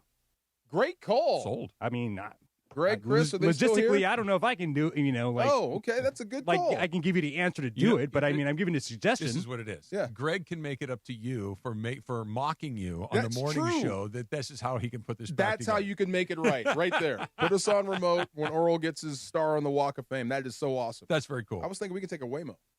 Oh. See? Yeah. We can take a Waymo. You ready for that? I did once. Oh, you did? I did once in Atlanta. I hated it. The car moved by itself. I had to do it for the morning show one time. Freak you out? Yeah. Car moved by itself, right? Yeah, no, it's really weird. herky-jerky. Yeah, a little bit scary. I see them all the time. Yeah. I've never seen one doing anything other than just driving normally. You know what I mean? Like Yeah. they're not, they like move like a car is being driven by a person. They're pretty aggressive. Yes. Yeah. They'll put the nose on you and get in there. Yes. Yeah. Like I was like, okay, this thing's not. Nope, it just jumped in front of me. Get in there. Yeah, Yeah, they're I not know. messing around. Not at all. Congratulations Way to go. to our pal Oral. That is That's fantastic. so cool. Yes, sir. You brought up the question the other day to Marco about you gave 5 teams in the NFL: the Rams, the Chiefs, the Detroit Lions, the Bills, and the Philadelphia Eagles. And asked, the most pressure. Yeah. Yeah. Okay. Let me pull that up again. Pull those Yeah. notes out. Yeah. Because I guess there's a lot of pressure around the Rams, but Mhm. if you talk to the players and coaches, you wouldn't know it. I agree with that. It's just, you're acting as if, but for the rest of the world, it seems like this is the team that should win the Super Bowl. So they have the best roster, I think, is the way to, like, if you just on a spreadsheet, who has the most good players, the Rams are the answer to that question. So the other part was I thought about the Chiefs, and I think the Chiefs have a lot of pressure as well. Okay. Because they have to prove last year was just an anomaly. Okay. Is the dynasty coming to an end? I did see a video of Travis Kelce. Yeah. He's got a dad bod. Oh, yeah? Yeah, but he's got a lot going on. He can get in shape, Okay. but he doesn't look like he's in shape right now. He did not have a very good season last year. You're right. Yeah. The Chiefs didn't, and he didn't. And yeah. both. Here's why I don't think it's the Chiefs. They've already won the Super Bowl 3 times. Okay. They were a dynasty. Now, maybe the dynasty has concluded, but those 3 Super Bowls that they won, they're up there forever. Right. The other 2 that Patrick Mahomes went to and lost, 5 Super Bowls is an incredible career. It's an incredible run. So, I'm sure they're not satisfied with 3, but they've eaten. You know what I mean? Like Okay. they have filled their bellies 3 times. This is true, and Mahomes looks healthy. Yeah. So I think that's going to add some because if he's healthy, you're expecting them to be good. If he's healthy and they're bad, that's bad. I agreed with all of that, but like the pressure to win, they've filled their tanks many times over. Okay. So and the Rams have also, like Stafford has one, McVay has one, and while it was 5 years ago, it still was in the relatively decent past. The reason that I'm going to pick Buffalo is because none of those guys. We're getting to them. Hold Buffalo for the Lions. Yeah. The Lions have pressure because I think the bloom is off the road. Sure. We know. Sure. Yeah. And if you come up empty on this, it's a waste of a run. Yeah. Okay. I understand your point. Never during this run have I thought the Lions had the best team. I thought for a while they did. Did you? I did. I thought they were playing really good football. I thought they were playing really well, physical too. brand. I thought Jared Goff was at his best. Had they gone to the Super Bowl, it wouldn't have shocked me, but there was never a moment where I thought the Detroit Lions are the best team in football. They were among them, but they were never like, that's the team that you need to beat. But I thought they could have won a Super Bowl. Sure. Sometimes the best team doesn't always win, but I thought Detroit, as they were constructed and they had it going, they could have won a Super Bowl. They were one of the best teams, one of the 4 or 5 teams in the NFC, or maybe 3 or 4, that could have won a Super Bowl. They just didn't. Yeah. And I think the bloom is off the rose. I agree with that last part for sure. The Bills, I am right there with you. No question. By a mile. It's imperative on the Bills to get Josh Allen into the Super Bowl. And they just fired the coach for no good reason. Yes. You know what I mean? Like when you start firing a coach who's taking your team to the playoffs every year, just because you have to try something different, now you talk about pressure, right? Like think about this. Go back 3 years ago when the Dodgers were on the 1-inch line of getting knocked out in the first round again. And everybody's like, look, man, you got to move on from Dave Roberts for no other reason than you just got to try something different. Not that he's doing anything wrong, but you got to try something different. Whoever would have, now they ended up winning and we know the rest is history, but whoever would have come in next, the pressure on that guy, are you kidding me? Like, go do what no one else has been able to do. Josh Allen's been the best quarterback in football or among them, to your point. I think he's been, for a while. They've been close several times. They've never even got to the Super Bowl with this group. They fired the pressure in Buffalo is enormous. See, now I think the conversation is shifting on him from he's great to can he get to a Super Bowl? And that's it for Josh Allen. I think whatever coach is there is going to be dragged with him, but it seems like they hit the reset button there with their roster and with their coach, like you just mentioned. But their championship window is open right now. It's the Josh Allen show, right? Like you can shuffle all the cards the rest of the deck. It's the Josh Allen show. But here's the problem: the AFC is so unforgiving. You know what I mean? I said it again. The AFC is so unforgiving. There's so many good quarterbacks and so many good teams. Like, you can't even count out the Bengals at this point because of Joe Burrow.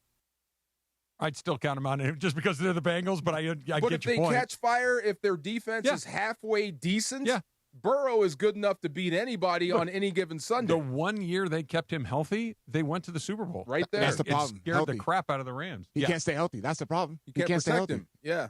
But I don't know why with the Bills, I just give them like a little bit of slack only because of the new system. But it's not really a new system because Joe Brady was under Coach McDermott. So I don't know. I just feel like the pressure is with the Rams only because look how like star-studded their team is. Like you with Stafford, between the tandem between Kyron Williams and Blake Corum, seems like he's just getting better. And then you got Puka Nacua and you got Devontae Adams, and your tight end group is solid. And then you just got a Super Bowl. Garrett. You got Myles Garrett with the possibility of maybe Aaron Donald coming to this line. When the lineman was already good enough, the only problem was the secondary. And guess what? They just corrected that issue by getting Jalen Watson, by getting Trent McDuffie. And then they still got veterans in the safety group as well. Like, this is a team that's like, it's like the heavy favorites entering the season. So I feel like that's the most pressure, especially in this Matthew Stafford window of trying to get another one for him, and especially for Coach McVay. They were a muff punt away from winning last year's Super Bowl. Yeah. You know? So, I mean, like, if you ask them, it's this is normal. But I don't think the city has put a lot of pressure on them to win. The pressure on the Rams is going to come from the media. Yeah. And the pressure will come from whatever they put on themselves. True. You know, that because to your point, DeAndre, had the Rams not won the Super Bowl 5 years ago, they would be unquestionably be number one on this list in my mind because they hadn't punched their ticket yet. But once you've done that, that's why I don't think the answer is Philadelphia. That's why I don't think it's Kansas City. Like, once you've won one, that pressure, even in a place like Philadelphia where the fans are going to be, they don't care if you won it last year. What are you doing this year? They're on you. Buffalo's just a different animal because they haven't done it, and they have that guy. Well, I agree with you. The difference between KC and Buffalo is, like you said, they've already done it. Buffalo, they need a Super Bowl bad, and they don't want to waste Josh Allen. You're kind of coming around to the Rams a little bit, but it doesn't filter in to them, and it doesn't filter into Matthew Stafford. That's the coolest thing. I think Josh Allen is under a lot of pressure. No question. I think Mahomes is under a lot of pressure because he's coming back from injury. I think Brady's not Tom Brady. Joe Brady is under a ton of pressure. Ton of pressure. Yeah. Philadelphia, I think you got rid of your biggest problem. And you AJ Brown, yeah. And you handed it to New England. Yeah, for sure.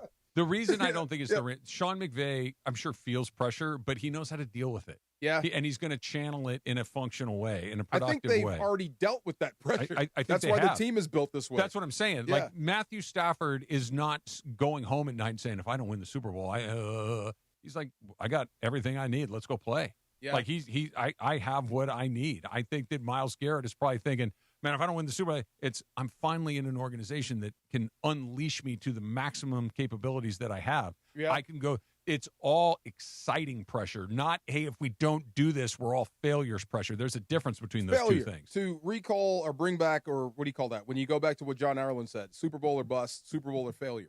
If the season ended the exact same way, it wouldn't be a failure. It would be disappointing. I agree. But it wouldn't be a failure. I agree. And you could bring it back and roll it back again. Yeah. Yeah.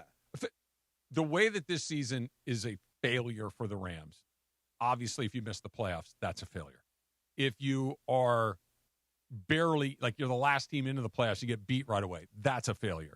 But once you get past that first round of the playoffs, everybody's good. They're all good. Everybody's playing good football. Now, you may be a little better, but one guy has a good day, you have a slightly off day. I don't think that's a failure. That's losing. It's disappointing, but it's not failure in the sense of, hey, man, I give you everything you want. You couldn't even get out of first gear. That's not what this is. What do you think if Kansas City misses the playoffs?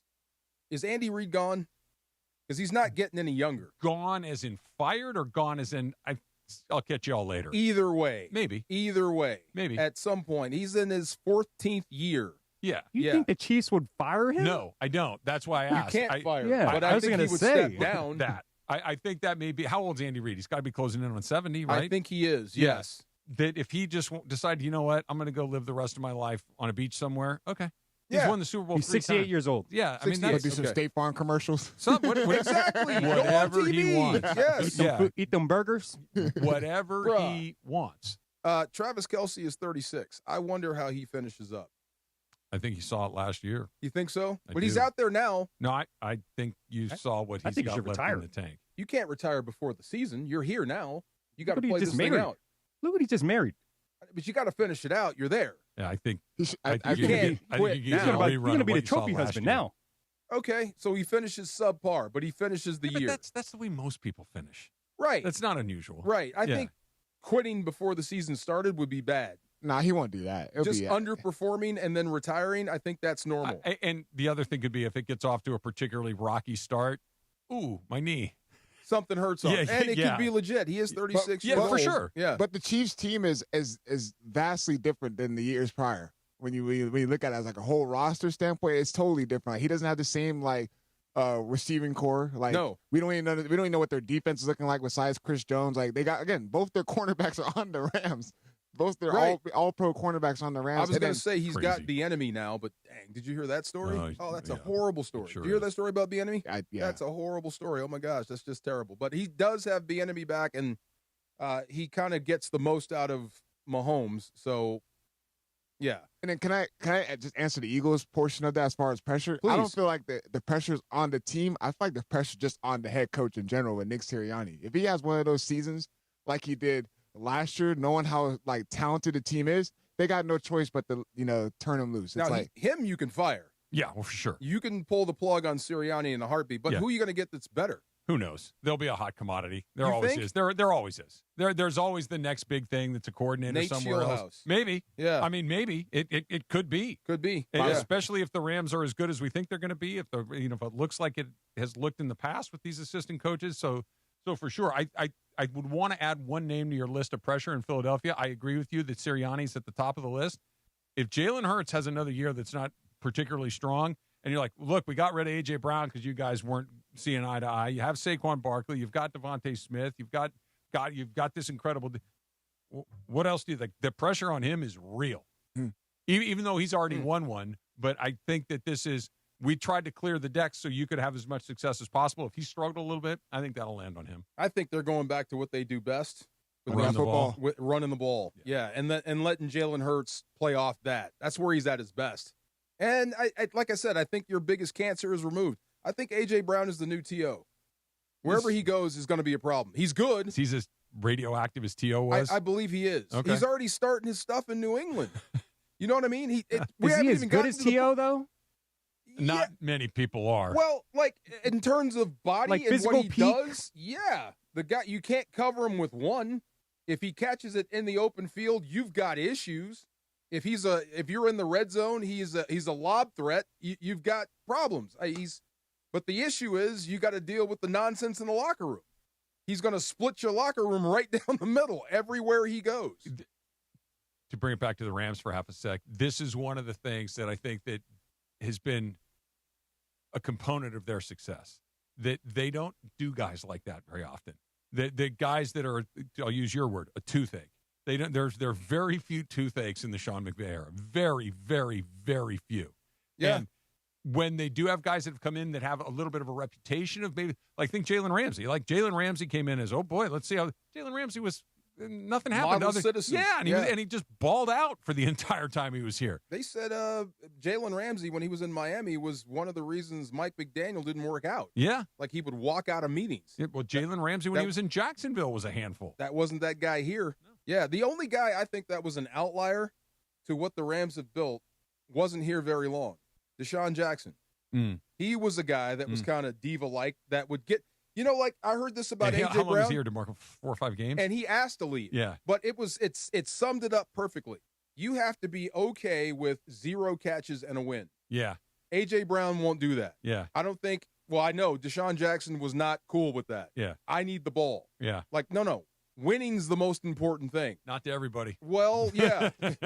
Not to everybody. Clear example, he won a Super Bowl and immediately said that it wasn't enough.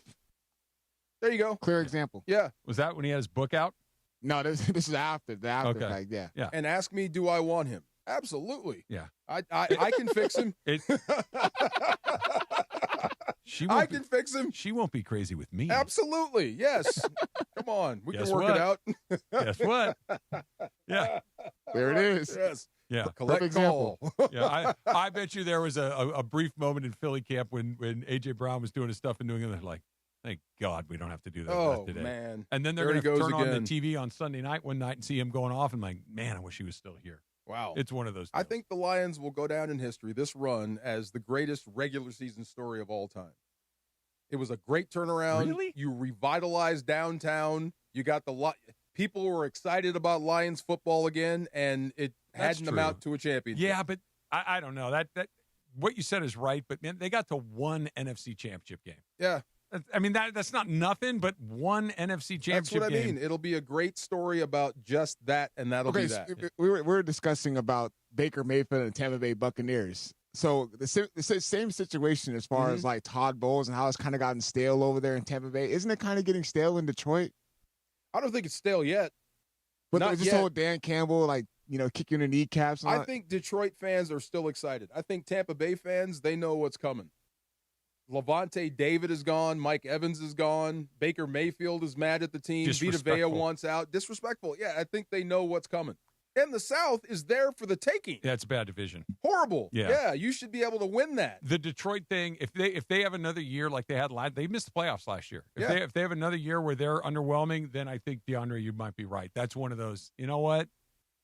We got close. We're better than we've been in a really long time, but I think we need to try again. Yeah. And by the way, it could go in a totally whack direction after that too, because Campbell seemed to be the one guy, along with Ben Johnson and the guy in Vance Joseph, right? Mm-hmm. That put this thing together that worked, but didn't work quite well enough. So it's like that idea that is good where we're going to kind of be okay with, or do we want to try to get that last little, extra lap around the track? And I that's a really tough call. That's How much a really tough call. Pay Baker Mayfield. He wants $50 million. No, I wouldn't give him that. I wouldn't give him that. Not for that. I think that 25 is like 20 to 25. He won't take that. Here's what I would be comfortable offering him. If he walks away from it, I can live with it. 35 to 40? Whatever the number of about the 12th best quarterback, 15th best quarterback, and whatever that number is, that's what I'm offering. Okay. Because that's where I'll pay you a little bit more than Trevor Lawrence. Whatever that number is between 10 and 15, let's take the average of those. That's what I'm offering, because that's what you're not one of the 10 best quarterbacks in this league. I agree. I know he thinks he is, and he probably should. And that's why I love him. Absolutely. But the second I pay the 12th best quarterback or the 15th best quarterback like he's the second or third best guy, you're never going to win. Screwed. Would you trade quarterbacks? Jalen Hurts for Baker Mayfield? No, absolutely not. Okay. Really? Definitely not here. No. I'm trying to think who pays him. If not in Tampa Bay, maybe that's him? what Tampa's sitting there saying. Go Nobody's ahead. See what's out there. You'll be back. It'll be like a team like Minnesota or Atlanta. Something like that. Okay. And that's why Minnesota and Atlanta are Minnesota and Atlanta, because they can't get out of their own way, because they keep thinking that Kyler Murray or Kirk Cousins Michael or Penix. Michael Penix or Tua Tagovailoa or J.J. McCarthy, like all these, like what's the We difference? got champagne They're all problems. about the same. We have a quarterback. When you don't have one, you'll grasp at straws. Fair. By the way, I looked at the list as far as like who is the 12th highest paid quarterback. It is Jalen Hurts, and you know how much he makes per year? $51 million. $51 million is 12th highest. I'd like to change my answer, please. Drop it down a little bit more. Let's go to like 20th. Who's 20th? You got. I got to look down the list. Yeah, somewhere in there. So Deshaun Watson's below Jalen Hurts. That's just crazy. He's $46 million. Daniel Jones is at $44. And then this is where it kind of gets interesting. Sam Darnold's at $33 million. That's about where he lands. Okay, there you go. That's about where he lands. That's a good number. If Daniel Jones is making $40 million, then if I'm Baker Mayfield, I'm like, yeah, I'll take $40 million too. And that's what he's saying. Yeah. That's not. If that's what that earns, that's what I earn. Tampa's if not buying. a little more, I don't blame him either. I'd say prove it to me. There you go. Little straight up coming up next. It's DeMarco and Trav, 710 ESPN. Mornings in LA start with Sedano and Cap. Do you have a king bed or just two queens when you stay there? Well, we don't stay in the same room. Oh, I thought you stayed in the same room. No. Weekdays starting at 7 a.m. on ESPN LA. Can you imagine? In the past, we've had a king bed, just for your information. Okay, hold on. Just don't lie. You've never shared a room at the East Central? Not at the East Central. We shared one at Yamava once. Yeah, and this was weird. when I was very heavy still, and I snored incredibly loud. Right. This was pre-heart failure. Yeah. And he was like, he literally put a pillow over my face. And when I woke up, I was like, whoa, we getting into this? And he's like, no, you're just snoring. You fat scumbag. Kevin, you didn't think for a second about like keeping the pillow there, right? I mean, that would have been a dark thought. I mean, it occurred to me. So you did. Okay. But you know what I did? Because they have a beautiful gym out there, I went there and I got a little pump in before we got on the air the next morning. The Morning Show with Sedano and Cap. Weekdays starting at 7 a.m. on ESPN Los Angeles. The bikini debuted in July of 1948. Coincidentally, that's the last time I felt ready to wear one. Now your top reasons to visit Morongo. Appetite for Destruction plays the music of Guns N' Roses. Poolside playback, August 13th. Number 2. Summertime is pool time. Rent a casita with a private pool. And the number 1 reason. Don't pay high prices for gas. Morongo's Travel Center prices are the lowest price gas around. Morongo, good times. In a contracting business, you're either growing or you're grinding. Success is no longer about hard work alone. It's about using AI to accelerate impact. ServiceTitan is the only integrated intelligence that seamlessly automates your entire workflow, from first call to final invoice. Born in the trades, built for visionaries ready to stop operating and start automating. ServiceTitan, AI for the trades. In a world parched for excitement, one drink will emerge. Twisted Tea, the refreshing thrill ride of flavor. Recreating its classic role as the hard iced tea that goes down smooth. Twisted Tea doesn't just taste like real iced tea, it's made with real brewed tea and a 5% kick of alcohol. Taste the adventure with Twisted Tea Hard Iced Tea. Keep it twisted. Twisted Tea Brewing Company, Cincinnati, Ohio. Please drink responsibly. And it is the No Stress Sports Talk Express to the DeMarco and Travis Afternoon Show. It is time for Straight Up. With Sweet Tea Travis Rogers. Straight Up on the DeMarco and Travis Afternoon Show. Made possible by Blue Ice Vodka. Blue Ice Vodka, America's largest potato vodka. Double gold rated, just 64 calories an ounce. And made from Idaho potatoes. Clean, smooth, no additives. Blue Ice Vodka. Premium taste, nothing extra. Let's do it. Straight Up with Travis Rogers right now. All right.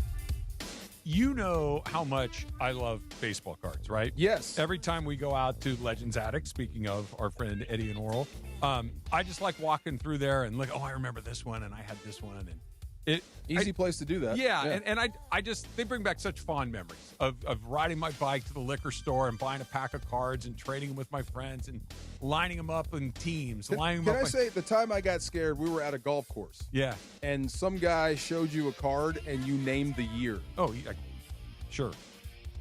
If it's between like 1959 and 1988, I can blink of an eye. Yeah.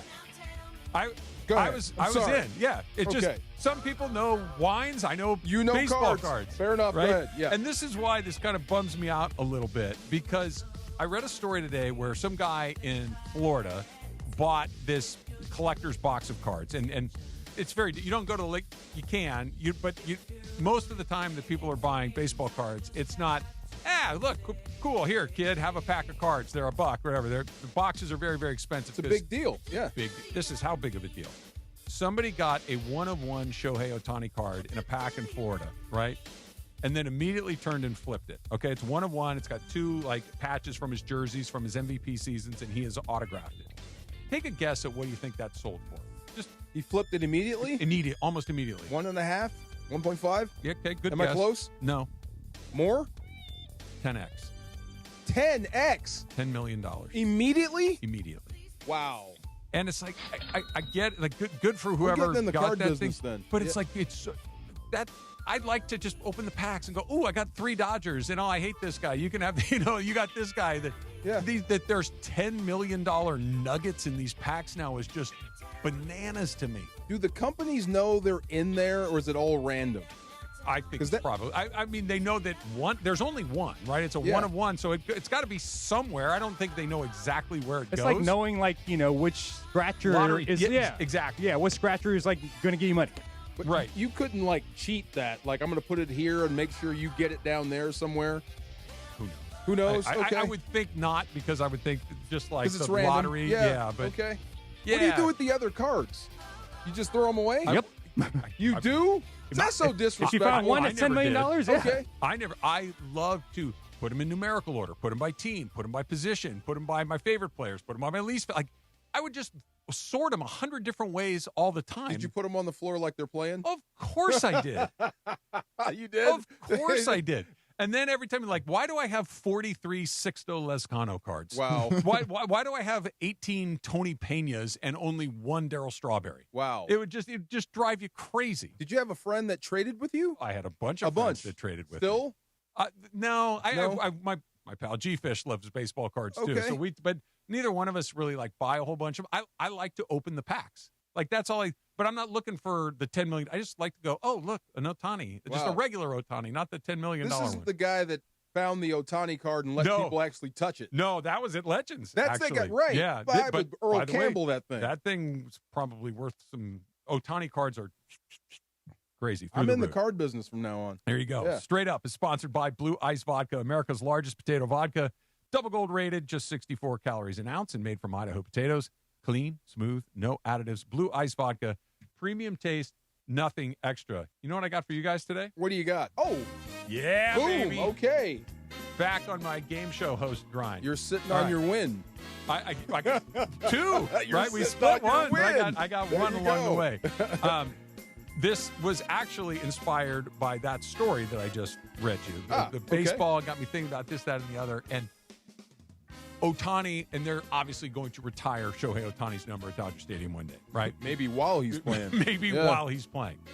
The Dodgers have 12 numbers, 12 different players that have had their number retired.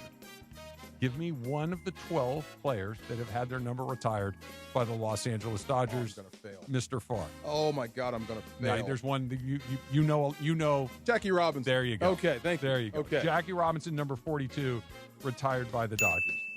Mr. Funches. Oh my God! I might win I this got to one. think about the old guess. Dodgers. Oh, who's that pitcher? Oh, the pitcher that threw the perfect game.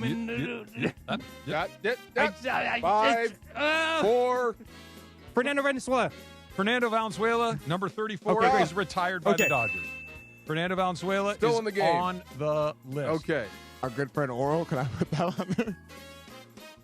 Oral Hershiser's number 55 is not Ooh, retired okay, by the being Los punchy. Angeles Dodgers. Okay, I'm glad because you- Oral, there are 2 players on this list that are not in the Hall of Fame but have had their number retired by the Dodgers. That's probably the only reason Oral has not had his number retired, is because he's not in the Hall of Fame, at least not yet. Okay, I got him. Koufax. Koufax is on the list. Sandy Koufax, number 32. That was his guess. That was my guess. Yes. On the list. Yes, Koufax is on the list. Maury Wills. Maury Wills is not. Really? Yes. Whoa, yes, sir. Are you kidding me? No, Maury Wills. Now, you guys are going to be like, there's at least one that I'm surprised you guys did My not get. next one was Tommy. Tommy Lasorda. Yeah, that was my Tommy next guess. Lasorda is on the list. His number 2. Here's who else was retired by the Dodgers. The number 1, Pee Wee Reese, back in Brooklyn Dodger days. Okay. So that one. Is that the guy that hugged Jackie? It That's is. the guy. Okay. It is. Duke Snyder, number 4, Okay. also most of his Okay. career in Brooklyn. Gil Hodges, both in Brooklyn and in L.A., number 14. Jim Gilliam, the other non-Hall of Famer that was retired by the Dodgers, number 19. He was tragically killed, so they retired his okay. number. Don Sutton, Don, Hall all of of a Famer, sudden, yep. number 20. Walter Alston, the manager, number 24. Roy Campanella. Oh, my goodness. MLB The Show legend, Roy Campanella. My goodness. And I guarantee you this guy's probably an MLB The Show legend. Don't know if you've gotten the card yet. Don Drysdale, number 53. Oh, yeah, for sure. Yeah. Absolutely. Yeah. Here's who else is going to be up there one day. Number 17, Shohei. Yep. Number 50, Betts. Number 22, Clayton Kershaw. And I think that there's a 98% Freddie? chance. Yes. Freddie Freeman, number 5. And you know who else is heading there Max fast? Muncy? No. What about Will Can't Smith? be He's not gonna Muncy? make- he's not Come gonna make on. the Hall of Fame. What about Will Smith? He'd have to make the Hall of Fame. Okay. Wait. But he's close. On this team right now? Yeah.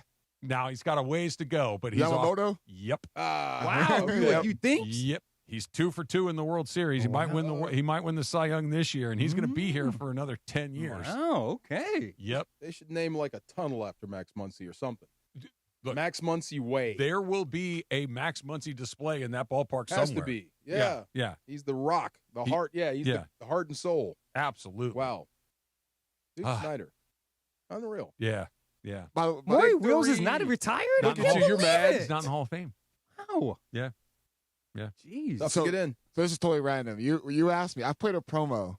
Heading into one of the breaks, and it was who was the Jake LaRavia of ESPN LA. Oh yeah. They said your name. They said you are I'm the Jake Jake LaRavia. LaRavia? Exactly. What does that Come mean? on. Put, Yeah, I put don't more know. What respect does on the Travis's Jake name. LaRavia mean?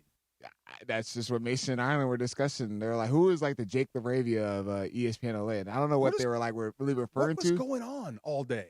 Now you're Jake LaRavia. I don't know how I Greg's feel about that. Imitate I don't know. me. I don't like that either. Yeah, Yeah. it's not cool. You know, Yeah. they should tell us these things during the crossover. Let us know. We might have missed it, Jake or maybe that's why LaRavia. they're doing it. I don't know how I feel about Jake. Yeah, LaRavia. yeah. Honestly. Kershaw's going to be up there. Oh yeah. Kirk Gibson's not up there yet. Not in the Hall of Fame. Kirk Gibson's not up there yet. He's not in the Hall of Fame. But you could make special dispensations, There's right? one guy had to die, and the Okay. other guy had to set the city ablaze with his popularity the way that Fernando did for about 10 years. Yeah, one guy cracked the most improbable home run on bad knees. You're making me talk about things I don't like to talk about. He did, and it was awesome, but he's not in the Hall of Fame. on bad knees. Not- he couldn't even walk. I know, but okay. I love that the Dodger standard is as high as it is. That's true. It's really, really hard. But you're going to leave out some really good players. They already have. I mean, Yeah. Oral's not out there. Oral Yeah. had an incredible career. Gibson is another interesting one. Steve Garvey, Ron Say, like there are guys that were, terrific players. Maury Wills won an MVP. Not up there. Wow. Yeah. Cody Bellinger, MVP. He's not going to be up there. Cody Does Bellinger, Greg not rookie of like the year. him? Why does he not Why like does him? Greg not like him? I don't know. Okay. Maybe It because must be a Greg Maybe thing. because they look alike. Is that what it is? That bingo. There it is. Yeah. Good call. I mean, yes, sir. It could be that. I got a little crosstalk. Andy Kamenetsky is going to hop in here with us. Coming up next is DeMarco and Travis, ESPN LA. Good game. LAFC is on a roll with 4 straight wins. And now it's a showdown at the top of the Western Conference. Third is gathered and it's scored again! Sun Heung-min and Denis Bouanga are both red hot, scoring in 3 straight matches as the black and gold take on the Vancouver Whitecaps, with both clubs tied at 33 points. Denis Bouanga is absolutely red hot. LAFC versus the Whitecaps. Coverage begins Saturday at 4 p.m. on the ESPN LA app. Drive away in a Mercedes-Benz G-Wagon this summer, thanks to Pechanga Resort Casino. Pechanga is giving away a brand new Mercedes-Benz G580E or $100,000 cash every Saturday this July, plus thousands in Easy Play. Play with your Pechanga Rewards card to earn entries all month long, then be at Pechanga every Saturday night in July to activate your entries. The more you play, the more chances you have to win. Must be present to win. Visit Pechanga.com for complete details. Must be 21 or older with valid ID to participate. Shohei Ohtani's interpreter was fired today. Ippei Mitsuhara ran up gambling debts to a Southern California bookmaking operation. The inside story of the biggest scandal in modern baseball. He was absolutely bananas, the amount of bets he was making. I've never seen anything like it. From 30 for 30 podcasts, this is The Betrayal of Shohei Ohtani. Presented by Gusto. Episodes 1 and 2 available now. Listen wherever you get podcasts. Veterans and active duty service members, when your call to service ends, your mission doesn't have to. Go from GI to IT in just a few months at My Computer Career. Prepare for a high-demand career in cybersecurity, protecting people, systems, and institutions from real cyber threats. Cyber warriors are needed now. Will you answer the call? Go to mycomputercareer.edu/CWP to learn more. That's mycomputercareer.edu/CWP, an elite CompTIA certification partner. VA education benefits are available to those who qualify. Shohei Ohtani's interpreter was fired today. Ippei Mitsuhara ran up gambling debts to a Southern California bookmaking operation. The inside story of the biggest scandal in modern baseball. He was absolutely bananas, the amount of bets he was making. I've never seen anything like it.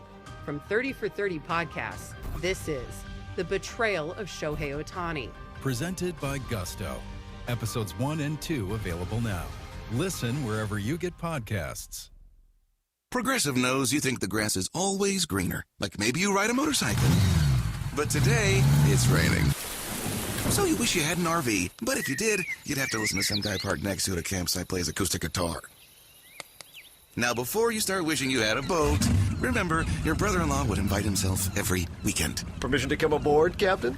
But one thing that is greener is the money you could save when you bundle your RV, boat, or motorcycle with your home or auto with Progressive. Progressive Casualty Insurance Company affiliates and third-party insurers. Not available in all states or situations. This is the afternoon show with DeMarco and Travis. They told me you used to be hip, Trev. Used to be? Yeah, What do you mean? They said, like sweet tea. Used to be hip. Like you can get down. Afternoons with DeMarco and Travis rolls on. I'm pretty comfortable wherever I need to be comfortable. We should take him to the club. Back to the guys. Let me remind you, it's Cosm Ticket Thursday. Call 877-710-ESPN right now. Caller number 7, 8, and 9 wins a pair of Dome Reserve tickets to experience the NFL Hall of Fame game at Cosm. Oh my God, that's going to be fun. Watch football's first game of the season like never before in Cosm's immersive shared reality environment. For more info and tickets, visit Cosm.com, only with ESPN LA. Andy Kamenetsky joining us right now. He's getting ready for a destination for LA sports coming up at 6 o'clock. Okay, how you feeling? Good, man. Very good. Let me ask you something before we get into your travel agency that you've been running for the last few minutes. How should I feel about being compared to being the Jake LaRavia of the station? What does that mean? The Jake LaRavia? Yes. Give me a little backstory. Mason and Ireland have called him the Jake LaRavia of ESPN LA. We'll play the promo. We'll play the promo. Okay. We're going to play it. Mason in Ireland. John, did you just see that he says that he thinks that he's the Jake LaRavia I'm the of Jake ESPN LaRavia LA? of ESPN LA. That's the OGs of LA Sports Radio. You're not a good shooter. Show up to work every day. No, you every day that I'm supposed to be would working. be the Anthony Davis of ESPN LA. When think you so? work, you're good. You just never work. Don't say I never work. Who is the Jake LaRavia? Is it like Travis. Travis? Travis is a good I was Jake like, Andy LaRavia. Kamenetsky's here a lot, and he's asked to do a lot of things. I'd be Luca. No, because Luca plays. Who's going to be Luca? I'm Austin. Okay. You're Austin. That's Okay, your so son. I only heard I heard my name, but I did so now. It's the context of somebody that shows up Yes. to work every day. And by the way, you were the other option. How do we Right. feel about this? Well, I mean, we both are available to work, and I think generally speaking, both of us show up to work. I'd like to think we're both prepared. Yes. Both white dudes. Okay. Okay. I mean, if you're really trying to make a lazy comp, there it is. And it's an increasingly lazy comp to make with this roster. Oh, wow. Wow. Okay, look, I don't want to speak ill of Jake Future's LaRavia, very bright. But nobody grows up wanting to be the Jake LaRavia of anything. Have you seen Jake LaRavia's bank account? I'm not saying that I wouldn't like to be his investor. Right. But like when Ireland said, no, you'd be the Anthony Davis to Mason about how Anthony Davis is going to the Hall of Fame. He might miss work occasionally, but he's going to the Hall of Fame. Great player.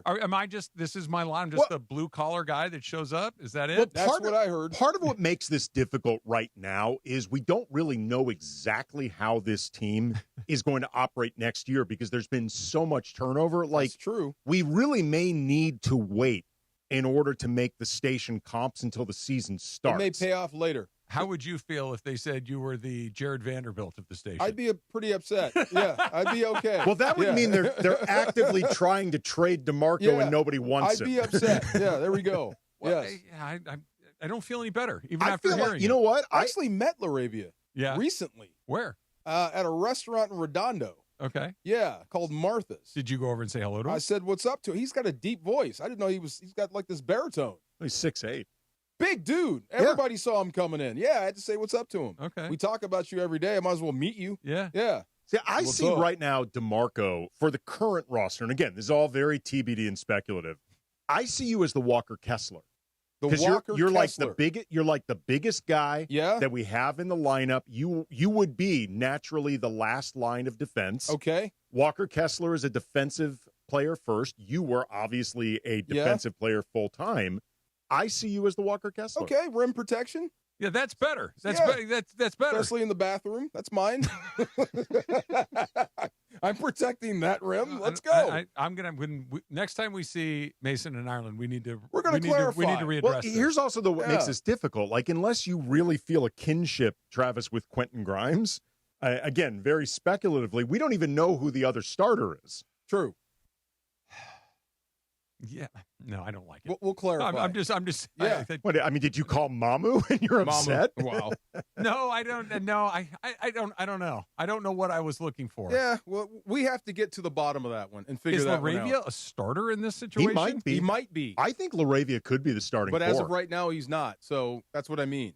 Yeah. Look, what's my contract situation? It's Exactly. Well, he's an expiring. Yeah. Oh, See, that doesn't boy. make me feel good. I heard you and your brother going off today. And you seem pretty upset with Adam Silver. Yes. Adam Silver. Yes, Adam Silver. David's the David's the DJ / Donna's Oh, don't get me boyfriend. started on him, though. See, you were pretty upset with Adam Silver. You said it's an embarrassment to the league, this whole Kawhi Clippers thing. I think it's an embarrassment to the league, but my read on this, and this is what I find frustrating about it, I don't think this is continuing because they're still looking to investigate more. I mean, maybe they want to try to find that proverbial smoking gun, but in reality, even like in legit real court cases, smoking guns rarely emerge. And it is not required to have a smoking gun to get a conviction. You rarely have a smoking gun and convictions happen all the time. I feel like this is being delayed, and I've had this sense for a while, and Baxter Holmes' most recent report kind of confirmed my instincts. I feel like Adam Silver right now is trying to land on a punishment preemptively that either Ballmer's camp, Kawhi's camp, Players Association, all parties will agree to ahead of time, so there is no arbitration. He's basically trying to pre-arbitrate this thing now, and to me, that is a fantasy land. He's trying to make it go away. Well, I don't think he's necessarily even trying to make it go away in terms of like the longer this goes, the more it makes me think they are looking for a punishment. Because if they were looking to sweep it under the rug, do it now. Like do this right now in the offseason, and then by the time the season starts, nobody even cares anymore. Do you think that maybe this is an extreme example of this type of circumvention of the salary cap, but do you think that that sort of thing is relatively common in the league? I don't think to that degree. Right. I mean, when we're talking about tens of millions of dollars for doing nothing. This is an extreme example, but this could be one of these. Listen, we can't swing the hammer too hard because then we got to. They're worried about discovery, essentially. Yes. And in other words, the reason that the Astro thing was really hot and then just went away is because my understanding of what I've come to, the Astros basically went, you guys really want to do this? You really want to open up a can of worms. Yeah, you really want to do this because we're not the only ones that are doing this. And if you want to do this, we can burn this whole thing to the ground. I am sure there's an element of that. Mm-hmm. Yeah. At the same time, though, if that's going to be your attitude or reaction is Adam Silver, which I think is just cowardly, then sweep it under the rug and say, do this stuff, just don't get caught. I mean, like the truth is the only reason we know about this is because Aspiration ended up going under and they were doing illegal things. Like this actually is one of the only things they were doing that wasn't, I think, violating actual laws. Yeah. Like, the Kawhi, honestly, I think the biggest reason Kawhi needed this type of LLC and some type of contract with Aspiration is otherwise he's getting paid millions of dollars unaccounted for, and then you're starting to get like tax evasion. Yeah, it's complicated. It's complicated, and there has to be some sort of resolution to this whole thing sooner than later. And to the PA, the team, the everybody's like, no, we're going to fight this thing to the bitter end, which means nobody can move forward on this deal or anything else. Yeah, it's a mess. It's a mess. Fitting. But the Clippers didn't do anything. But never mind. By the way, watched all day. You never touched your face. Other than in the open, you did not do it. I've been trying not to. See? Good job by you. Oh, look at you. See, he's in on that I have no too. idea what you're talking about. I'm just good. applauding. Thank you very much. I'm giving you support. Jake LaRavia over there. Jake LaRavia along the way. By the way, I don't think I said it today, except for when I said it on purpose. I said it on purpose a couple of times, but other than that, I don't think I used it as my verbal crutch. Good. But tomorrow out at Rams camp, DeMarco. Let's go, baby. Along the way, we might talk to a couple of Rams players. We'll see y'all then. AK's coming up next.